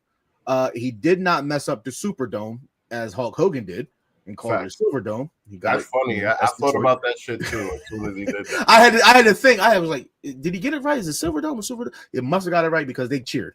But you know, after that, he says he wants to call out somebody that he admires and is a friend of his, and yada yada yada. And we get, you know, the person with the most pyro ever in the history of pyro right now. Cody Rhodes come out there panning to the fans. Does it drive anybody else crazy how much pyro he gets? I just don't understand. Every time. It's always been like that, even when he was in AEW. People used to complain about that when he was in AEW. Yeah, but he didn't own it, but he ran AEW. In my opinion, he ran AEW for the first 3 years. He does not run WWE. Now, granted, they're happy he's back and stuff like that. His first set of pyro is cool, right? With the smoke and him just being there. I like that pyro. Even though, that makes sense to me, right? But also understand, this man's the only person left that still has this little graphic in the beginning, right? When WWE was doing that for 2 or 3 years, everybody had a graphic. Bianca Belair, Becky Lynch, all those people had graphics. He's the only one that kept it. So he has a graphic. He has the pyro. He has the pyro again. And then the third set of pyro, I'm like, oh my God, give it a break already. Give it a rest. You don't need all that pyro. You don't. Rock is just rambling. Like you say, he's rambling on and on about the history between them. But in my mind, why are we going to forget that title needs to be in the bloodline? That is what Roman wants. That's what Solo wants. That's what Jacob wants. Now, all of a sudden, Rock, who has the power, just forgets it, and he befriends Cody Rhodes because he's the company guy and yada, yada, yada. What? Are we going to forget about? He slapped you in your face, and then after Mania, he gives you before Mania, he gives you a watch, and then after Mania, y'all drinking Terramana for hours? What? You know what it sounds like? I think Rock is and this is what I didn't like about the press conference is that he's talking about it like it's a movie. I feel like he's taking all of the kayfabe away, and this whole thing right here is straight cinema because he started talking about how there's not going to be a match and how things don't necessarily need to lead to a match and whatever. And this whole taking your soul thing, like you said in the beginning, he's on his Shang Tsung. Which is very weird for wrestling. But then at the same time, it's kind of like a big question mark. Like, all right, what's next? So you got to keep watching in order to see what the hell is next. Even though The Rock pretty much just like, spoke about this whole thing like, oh, I'm my character, am I this, am I that? And he's straight anti-kayfabe. And I guess this is just the era that we're in where, kayfabe is just gone, especially like with the new Tough Enough that they have now. It's LFG. Yeah. Good show though. I haven't seen it yet. I like the concept. I just found out about the concept because I refuse to watch it. It's too much to my time. But it's kind of like The Voice meets Tough Enough to a certain extent, and I think that's very good. I think it's a very brilliant concept. I might try to give it a chance now, but I don't have a lot of time. Oh, like the whole thing about like the one thing I noticed is Undertaker and them coaches too. Sheesh. Like they're telling them like, oh, look, you do this and that, and you'll have the crowd and all this other stuff, and it's just like, damn, bro, like, leave some things hidden. I agree. I think they do pull the curtain back too much. I didn't like seeing Jacob Fatu be back there to congratulate Jay over his Royal Rumble win soon after the Royal Rumble. Like that could be like a documentary a year or something after. Maybe I would have been fine with that. Like we saw Vince get the belt thrown on from Brock, but I didn't need to see it like a day or two after. Like it's too much. It's too much. Yeah. But I agree with you, Vic. Where I disagree is I'm going to be the one that says this, since no one else is going to say it. The Rock's getting on my fucking nerves, and The Rock was my favorite wrestler growing up, right? But he's getting on my fucking nerves. He comes down there. He needs to stop cursing as much. And this is not even me just throwing out the etiquette thing like I did on UPR. This is me just saying, like, okay, you're on USA, and there's certain things you can't say. And for some reason, you keep doing this stuff. You did this on NXT and CW. I don't need to hear everything you say get blanked out sometimes. I don't, bro. Yeah. Okay, like, stop. You don't have to use the swear word every freaking time. But now it's like, oh, my promo's got to be. When you're on your Twitter, you can do that. Because I remember last year, he used to drop some Twitter bombs. Oh, yeah, we went crazy. Yeah, he went crazy. When he did it on everything was media. like, blah, blah, F this and F this. Go. It's like, you're off, you could go with your story or fuck off or some shit like that. I forgot what you said. Fuck your story. Yeah. It was just crazy. So I get it. But when you're on air and you're on there, you don't need to do all that. That's a little too much. I think the message he was doing was good, but I think it just lasted too long. And I told too long to get to the point. It took too long. I told Mike this when he left in 2003 and started making sporadic returns all them times. He used to come out and say, well, if I'm going to be here, I'm going to get all my time in. You're going to get my money's worth or something like that. So he'll do 20 to 30-minute promos. That's fine. As you mentioned, you're part of the board now. That's real. You're helping the company. That's real. Your presence is needed enough. You don't need to be 20, 30 minutes because that's when you have all these other matches get cut and all these other people get cut. And you don't need to do it anymore because they can make the money themselves. They don't need necessarily you. I think he makes things more interesting. And it's not saying he didn't drop some dimes yesterday. The slap the syphilis off your face was funny. The biggest people, STDs and trailer park trash, I think was great. But you said all that to say, I want you to be my corporate champion. And then you had Cody Rhodes looking dumb for 5 minutes in the ring, right? Like he just ran over his damn dog, which Rock said last year too. That's the way you look. I think what happened is, and I don't know this, and I'm going to research and find out. Shout out to Mad Dog Kelly. I think what happened is Rock opened up some time, and now he's able to be at WrestleMania, but he's not able to have a match. So he's trying to be involved to make it more interesting because it's not feeling like WrestleMania last year. It's not. Nowhere near as interesting. No. But he can make it more interesting, but he just can't have a match. So he's injecting himself out. Because as you said, it was supposed to be that we got to bring this back to the family, right? That's because Solo and Cody were supposed to have a championship match at Elimination Chamber. That's where their storyline was going to go. But now they're retreading and backtracking because once again, The Rock has changed things. I mean, you know what this sounds like though? It reminds me of when The Rock became the corporate champ. You know what I mean? Keep going because that's where I'm going. Because that is true. Like he, and then the other thing is, good job, MD. I noticed that they're slowly talking about Vince again. And I don't know if that was just a slip up from him yesterday, but he mentioned Vince a couple of times. And I think what I'm saying, Shay. I think this is what he's. I think he's trying to play Vince in all this, and be the guy that just controls Cody Rhodes, and it's not the rated R show. I would cook you. That could make Cody Rhodes a heel. I mean, I don't think that's the smart move to make a Cody Rhodes a heel, especially with so much merch money that he draws and all of that. But yeah, we'll see, because Cody even said yesterday, like, look, I'm their champion. You know what I mean? So we'll see what happens when it comes to this. But it sounds like, he's trying to be Vince and then give Cody way to replay. I think I'm with you there. I'm with you there, Vic. Immediately as I was watching this, me and Mike was in an Xbox party, and the minute that he said, "I want your soul," I said,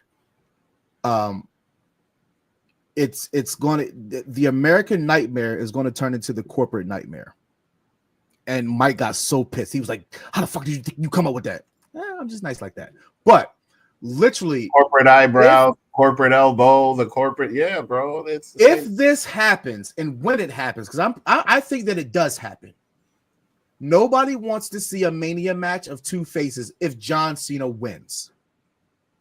Nobody. I don't care. I don't think that people want to see two faces go off. I don't care if it is John Cena and Cody Rhodes. John Cena. Chris, you know your history very well, just as much as I do, but I am not super specific as you are. Has there been a face versus face Cena match for a title? Yeah, Daniel Bryan. WrestleMania 23. He was a face? Yeah, they were two. Daniel Bryan was a face? No, the SummerSlam 13 match, Daniel Bryan was a face against John Cena. Most people wanted Daniel Bryan win. I was also thinking about WrestleMania 23 with John Cena and Shawn Michaels. Technically, ECW One Night Stand, John Cena and Rob Van Dam. Mm-hmm. Yeah, but the crowd made John Cena got booed off the out of the building. Like, yeah, the crowd made Cena a heel. Like, if you were an ECW fan, John Cena was the heel, regardless if he was actually the face. If you mention that, you might as well mention CM Punk and John Cena.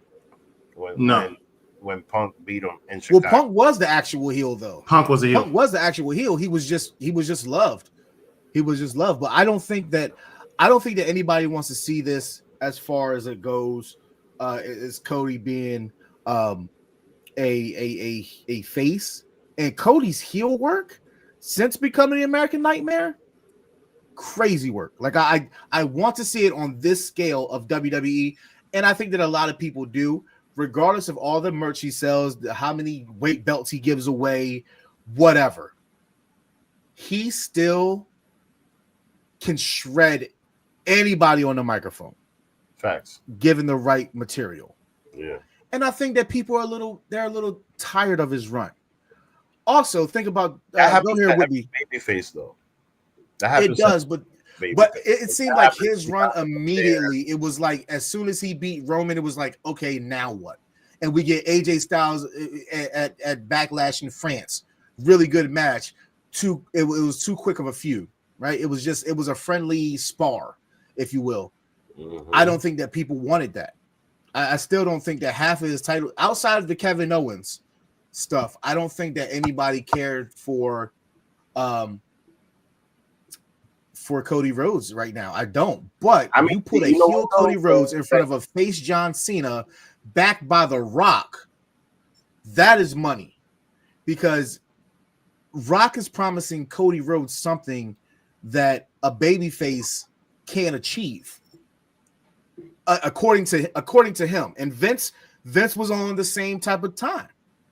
Vince was on the same type of time when he lured The Rock to the corporation. It was, you can get any and everything you want and desire in this world for generations if you just be my guy. And maybe this is The Rock's ploy. Instead of fighting fire with fire, right, which he tried to do last year, fighting beside Roman, trying to dictate the way that the title is going. Maybe he just goes, you know what? What am I doing? I'm on the board. I'm the boss. I'm the final boss. Why am I competing with these peasants? Have them work for me. Give me the title. I can do if the title is on my side, how is the title not in my family? You know what I'm saying? So I feel like Rock is going in that direction. As it's thinking smarter, not harder. But the problem is you can't continue to have a face Roman and a face Cody on the same brand. So I think that this is why Cody is going to change on next Saturday, because you just can't do it. Roman has not forgotten what the only thing that's meant anything to him is being a champion. And then it shifted to the Ulufala for the time being, but now he's got that. So now what? It's back to the championship. So when Roman comes back, he needs that belt because he already has the Ulufala. I think this is the perfect route to go. You give Roman a different dynamic of Cody, and Cody a different dynamic of Roman, and see how they do then. That's the beauty of face and heel feuds when you've already done everything from one perspective. Like Cody's already chased after Roman. Now it's Roman's time to chase after Cody, and let's see how much money they can make doing that way. That's the way that I look at it. I'm fine with that. Problem is, whoever put it in the chat, I think it was Jeffrey, 26 minutes to get this shit out that you could have done in 12. That was the problem. It didn't need to take that long. And I left this here. I left this shot here because I thought this shot was powerful just as much as the one where he's holding his hand behind his neck. And Rock is really on some mafia shit. Because did you notice he kissed Cody Rhodes?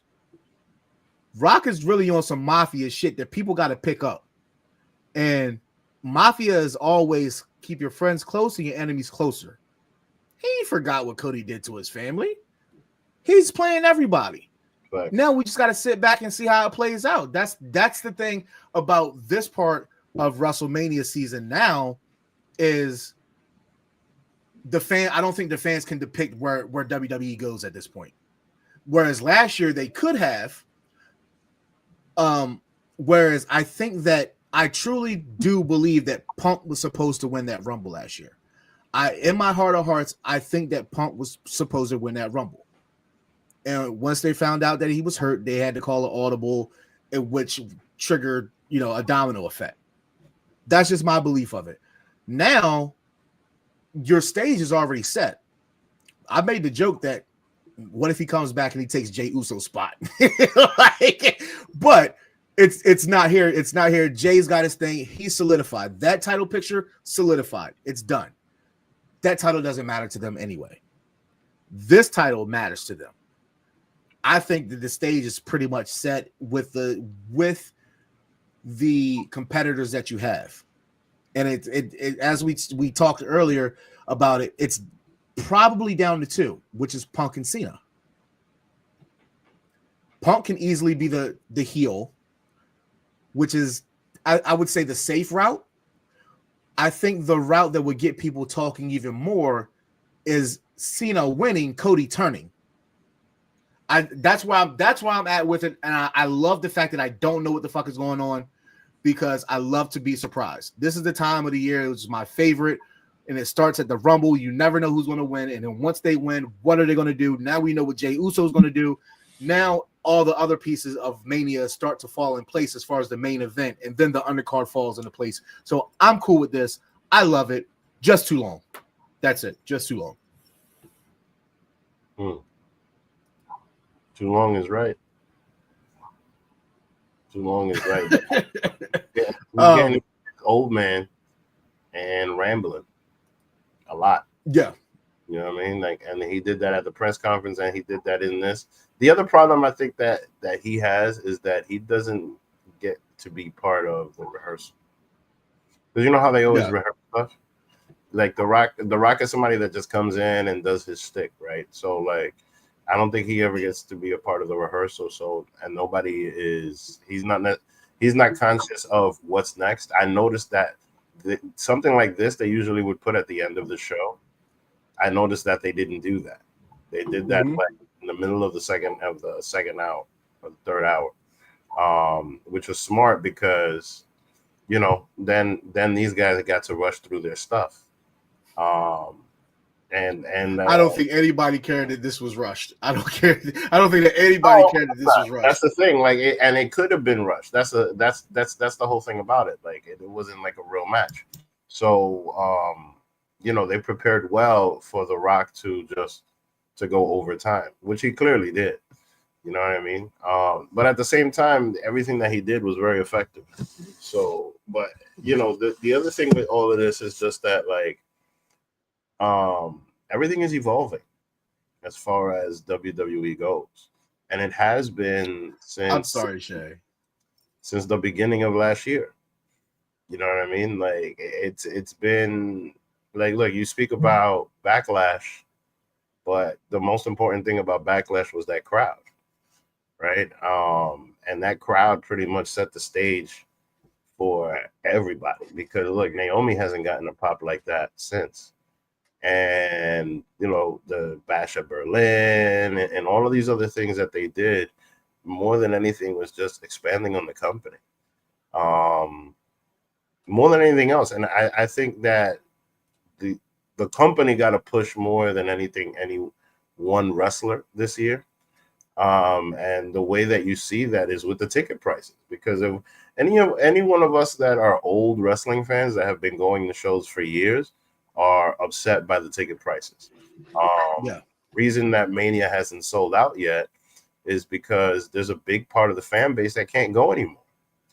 That's it. It's not that they don't want to go. It could be a terrible card. Anybody would go to WrestleMania if they could. You know what I mean? But the cost of the cost of everything has just gone up when it comes to Mania. So they know they're gonna fill that place up. And tax time. Have you seen Beyonce's ticket prices for her concerts this time of year? Them shits is like $3,000 to $4,000. Everybody. And look, Bad Bunny's concerts are like that, to the point where he's doing a whole bunch of shows in Puerto Rico at a super low price, and they got sold out in minutes because it's in Puerto Rico. You know what I mean? Like, it's cheaper to literally fly over there than to go to MetLife and go see him over here. You feel what I'm saying? Like 500 nosebleeds for Beyonce. Somebody saying like concerts are not the same anymore. You know what I mean? Like you could go with a friend with $150 and get a good seat and blah blah blah back in the day. And back in the day was 2 years ago. You know what I'm saying? Straight up. Like, it's not what it used to be. I mean, they're making money hand over fist. The stock price is close to $150 already. And they doing their numbers, bro. Because the thing is that if they can make more money overseas on a house show of filling up 15,000 people, then catering to us is not necessarily where it's at. And that's what's happening now. You know what I mean? The business is evolving. So whatever happens out of this with everybody is definitely going to be very interesting, because shoot, I remember going to WrestleMania 35 and I paid a pretty penny, but nothing near to what these prices are now. You know what I mean? It's crazy. SummerSlam. Moving on to the tag match. What you said about SummerSlam? SummerSlam was just much?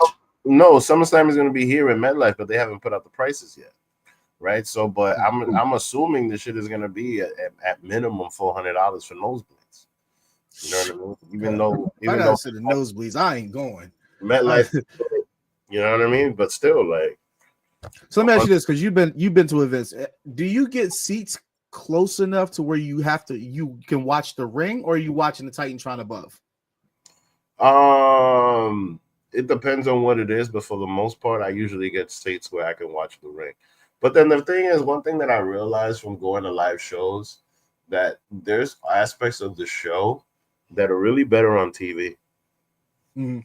You know what I mean? As opposed to being there live. Sometimes, like, the one thing about being there live is just being part of the crowd. That's the thing that makes it more fun.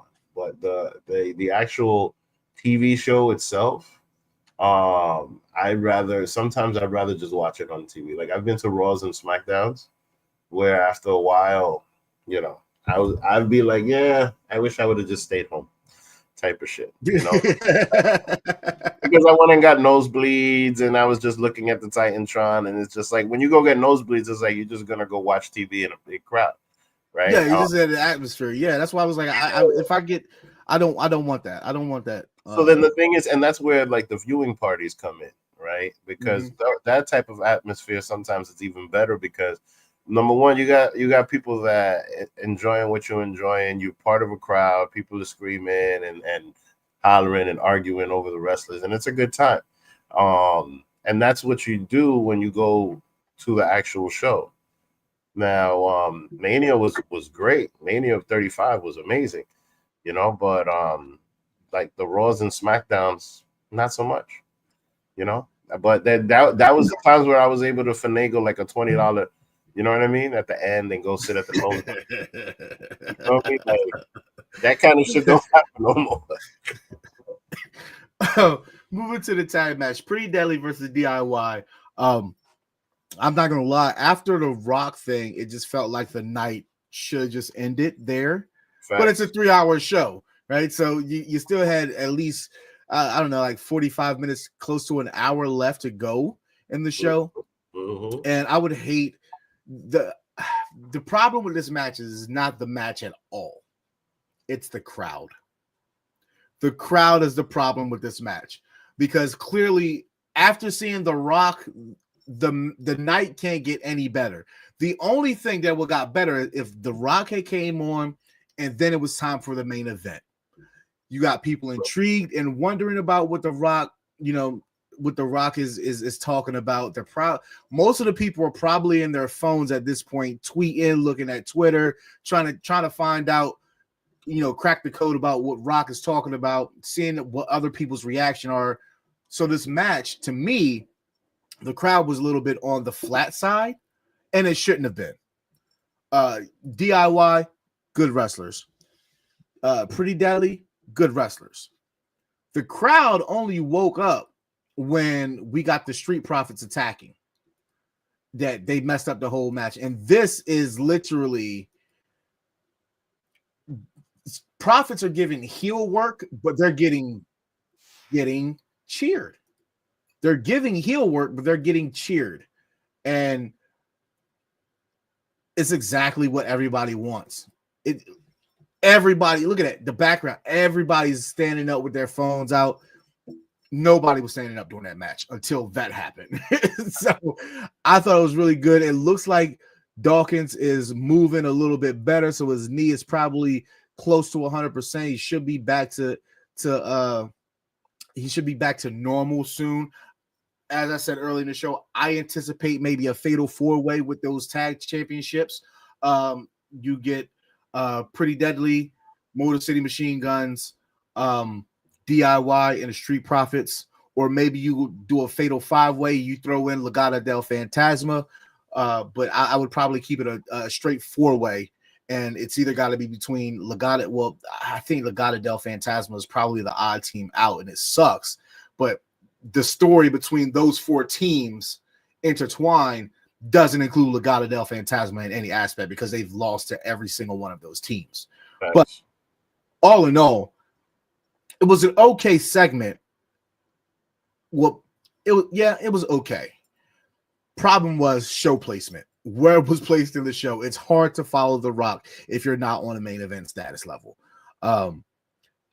Kevin Owens has a promo, and I thought it was pretty good. It gave me chills of Brian Pillman. Yes, like this was. I mean, look, these two guys are going to steal the show in Toronto. Like I'm certain, and mind you, getting Kevin Owens to be a heel in Canada, that's not easy. So for them to do this, like that is just wild.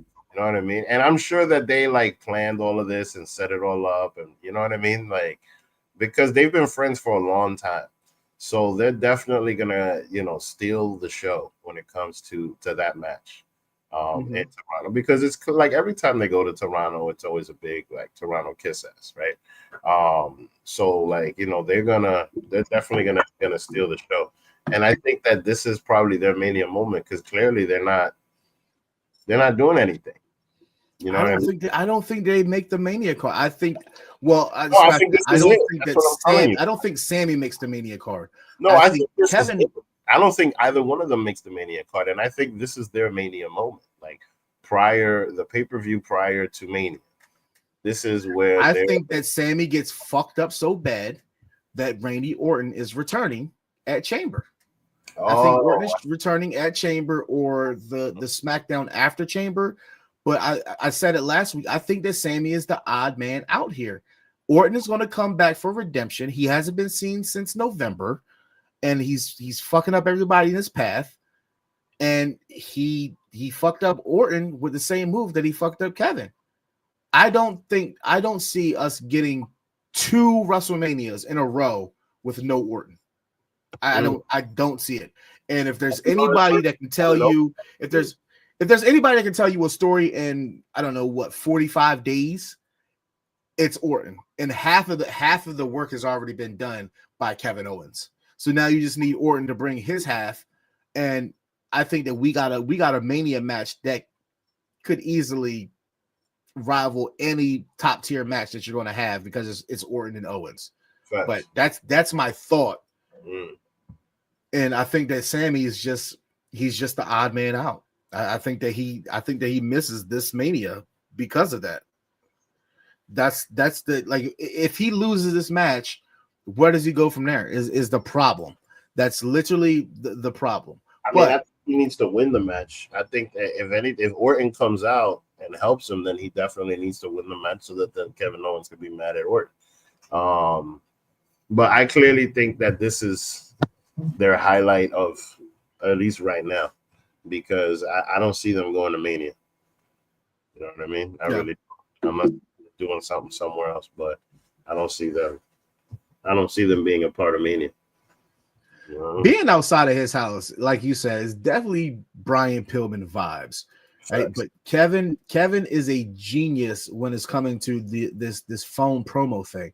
I just wish that they wouldn't have put this on social media first before they aired it live, because most people had already seen this.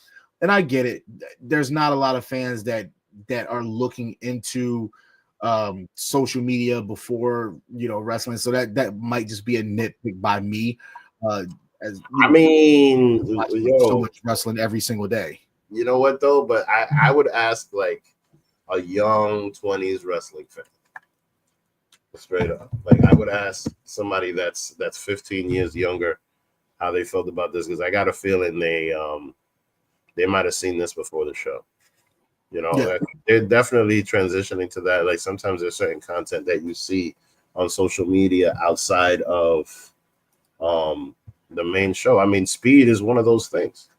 You know what I mean? Like that might be, it might be something that we don't necessarily pay attention to, but I got a feeling that the kids do. Yeah. Okay? All right, before we get up out here, main event time. Jacob Fatu, Solo Sikoa versus Damian Priest, Braun Strowman. We see them walking as a collective unit.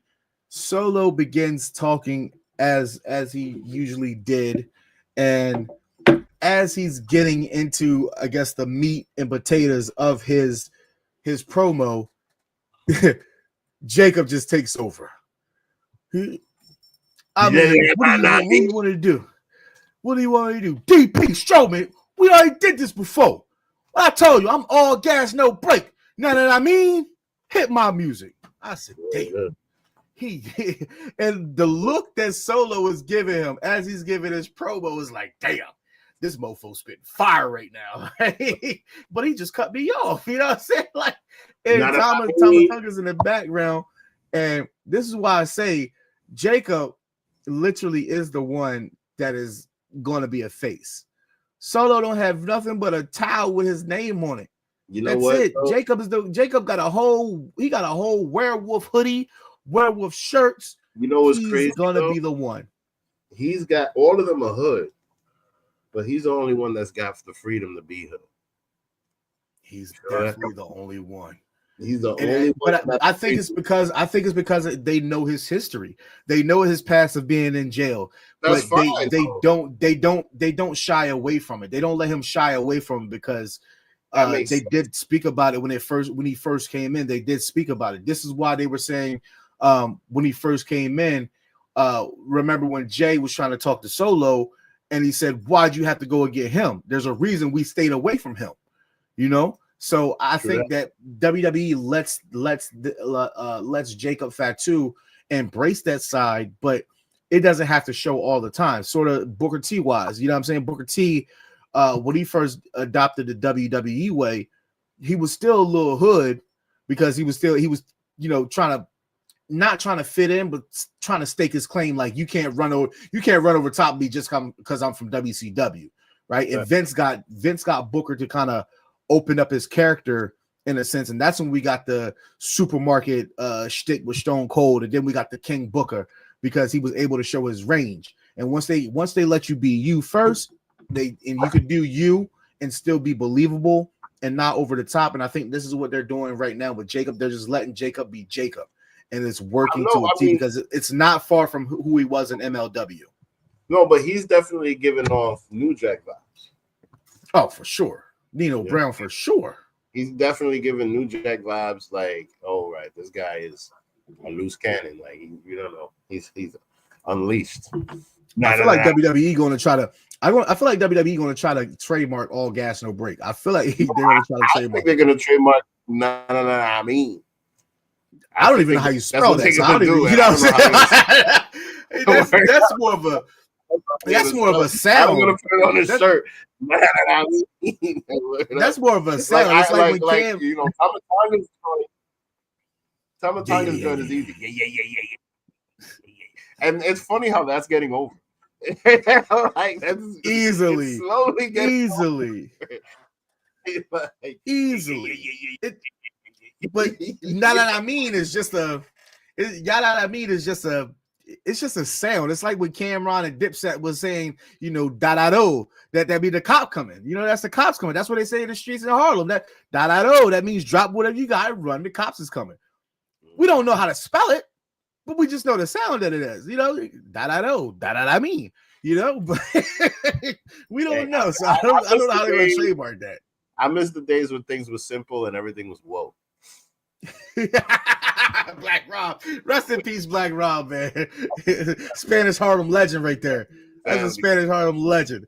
That's crazy. I remember those days, and we was all about it. Everything was whoa. Yo, these bags of chip, they whoa. Whoa.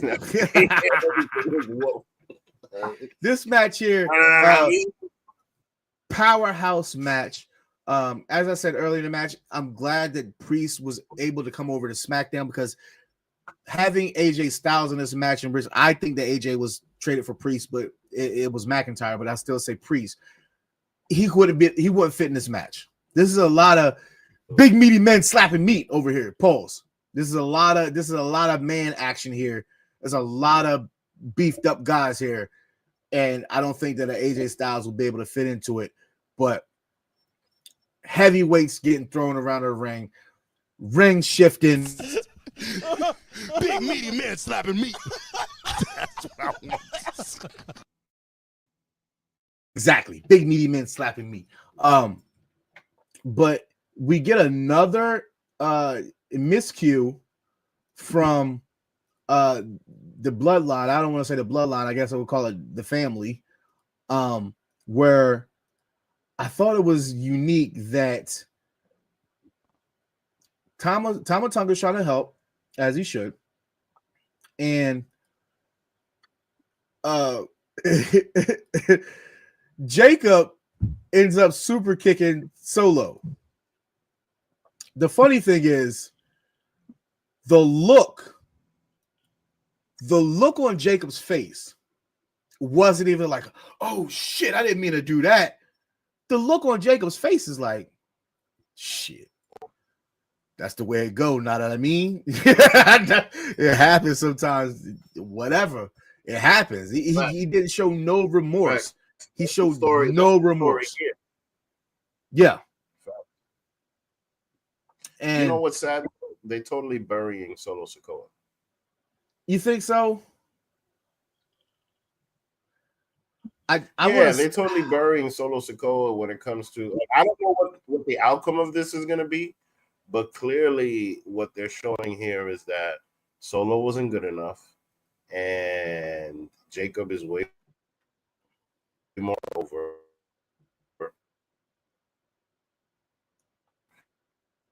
And the crowd even said it, bro. Like, this show that they didn't plan for this. Solo was in the room. No. Like, that shit was crazy. You know what I mean? You know what I mean? it sucks because Roman had appointed Solo as the next guy up. Huh? Yeah, but nobody knew Jacob was coming in. Nobody knew Jacob. Nobody knew that. It was once he was available, it was you got to grab him. You know, that's the shit. Like, nobody knew he was coming in, so Solo was basically. Yeah, so like, but the thing is just that, like, as far as like the crowd goes, the crowd is choosing Jacob over Solo, right? So basically saying that Solo was just not believable as a bad guy, if anything. You know what I'm saying? Like, you know, and this is the shit. This is the shit that people were worried about prior to Jacob even coming in. You know what I mean? So it's too many of them at this point. And it's coming to fruition. He's better in the ring. He's better in the mic. He's more entertaining, and people were just responding to it. All the cheers that he got yesterday, and he's a heel. Like he got all of those cheers yesterday, every single time that Solo was in the ring, and talking about we want Jacob, we want Jacob. Like he was getting LA Knight vibes, like when LA Knight was first saying yeah. You know what I mean? That shit was crazy. Anyway, I'm rambling. You know what I mean? I can see that. That is the night that was SmackDown. Overall, a really good show. It is so hard. Pause. It's really hard when we have to do these shows, and we have a 3-hour show, and everything just means so much because it's SmackDown season. I have no idea how Raw does a Raw review, and it's like an hour because they don't dive into the shows, Paul's like we do. This is why we are that show, because we're going to give you the in-depth analysis and thoughts and takes on everything that was the show. I'm not going to give you a cliff notes of things. So I do appreciate everybody in the chat for staying as long as you did. If some of you guys tapped out, that's fine. You'll listen later. Shout out to Mike Knox for stopping by, giving us his quick thoughts on everything. He's out watching Captain America again for the second time. Good movie. Don't believe what everybody says about it. Really good movie. I didn't understand the dialogue as much as I thought that I should. But I'm gonna go back and give it another. I'm gonna give it another watchy watch. But I mean, it came out on Black History Month. And it's a good thing that it came out on Black History Month. You know, it expanded on the show, and it's very good for representation. I'll tell you that much. Yeah. You got the Spanish Falcon. You got the Spanish Falcon dude, and you got a black man. Word up, saving America. Look at that, black and brown. Ladies and gentlemen, we have something here for everybody. The next show that you guys are going to be able to catch is going to be the Mike Knox show, 6 p.m. on Monday. Best believe he's going to have a lot to say about Rock and Cody. Then you can catch the Rated R Raw review with Stephen Willie Beeman, Big Daddy Cool, and Executive Consultant, who was here earlier. Then you can catch the NXT trio, Bad Guy Jack, Sabrina Estella, Freckle Sensei, and then you can catch AEW All Elite Women with Sheriff Shay and Cactus Katie. Thursday, top 5s and specials, which means top 5 is not this week. It'll be next week because we do have the Elimination Chamber. So it'll be Elimination Chamber prediction show. And then you guys can come back SmackDown. We'll talk the night, Friday night, and then we'll give our predictions for the Elimination Chamber. Any last words before we get out of here? This is literally only like our second show this whole year so far. This is our second show together. We keep hitting and missing, but still, we providing the content for y'all to come here and watch. Any last words? I mean. I mean for sure. No matter I mean for cheese. Shout out to Keep the Sneak. I've never listened to a Keep the Sneak song, but that's all I know. That's the only song that I know from him is Not That I Mean. Ladies and gentlemen, this is the SmackDown Penitentiary. I am your host, Zia Silent, followed by my co-host, Mark Vick. That is our time for today. Want to say that all of you guys kept the chat popping. The numbers are looking good. And that is it. We'll catch you guys next week. Going to leave you guys with a nice little commercial here of something from last week. As always, live hard, love, laugh often, and drink, be merry, reach for the sky, boy. And as always, rest in peace, Jay Briscoe, always. Running through everywhere. Where's Solo at? Where's Solo? Where you at? Where the hell you been at? Been trying to tap in with your ass for a while now. Said that's my Jacob impression. Yeah, I know it's kind of good. And Solo talking about, man, I ain't been myself ever since I lost to Roman. I lost to Ulufala. I needed some time to heal. Big Batista 2006 vibes. You know, that's it. It is what it is. My personal favorite group in the history of professional wrestling is the Main Event Mafia. Come on, man. Main Event Mafia. Come on now. But Main Event Mafia, NWO, Bloodline. Those will be my top 3. Evolution would round out 4. DX 5. That would be top 5 for me. If this was what we got from the Profits, while Lashley was still on the roster, Lashley would still be on the roster because there would be no way in hell that you would say, well, we don't have anything for Bobby Lashley. You had something for Bobby Lashley. You didn't want it. You can tune in every Wednesday to see him hurt people. It should have been the Profits. I feel like Dolph Ziggler. It should have been me. Bobby Lashley should still be here and he should still be with the Profits. Now, ladies and gentlemen, introducing the Street Profits. And then this is all you hear. Listen, watch this. Yeah, fam. Yeah. Talk to him, Tez. We got tired of seeing that from Angelo Dawkins. Welcome to the Smackdown Penitentiary.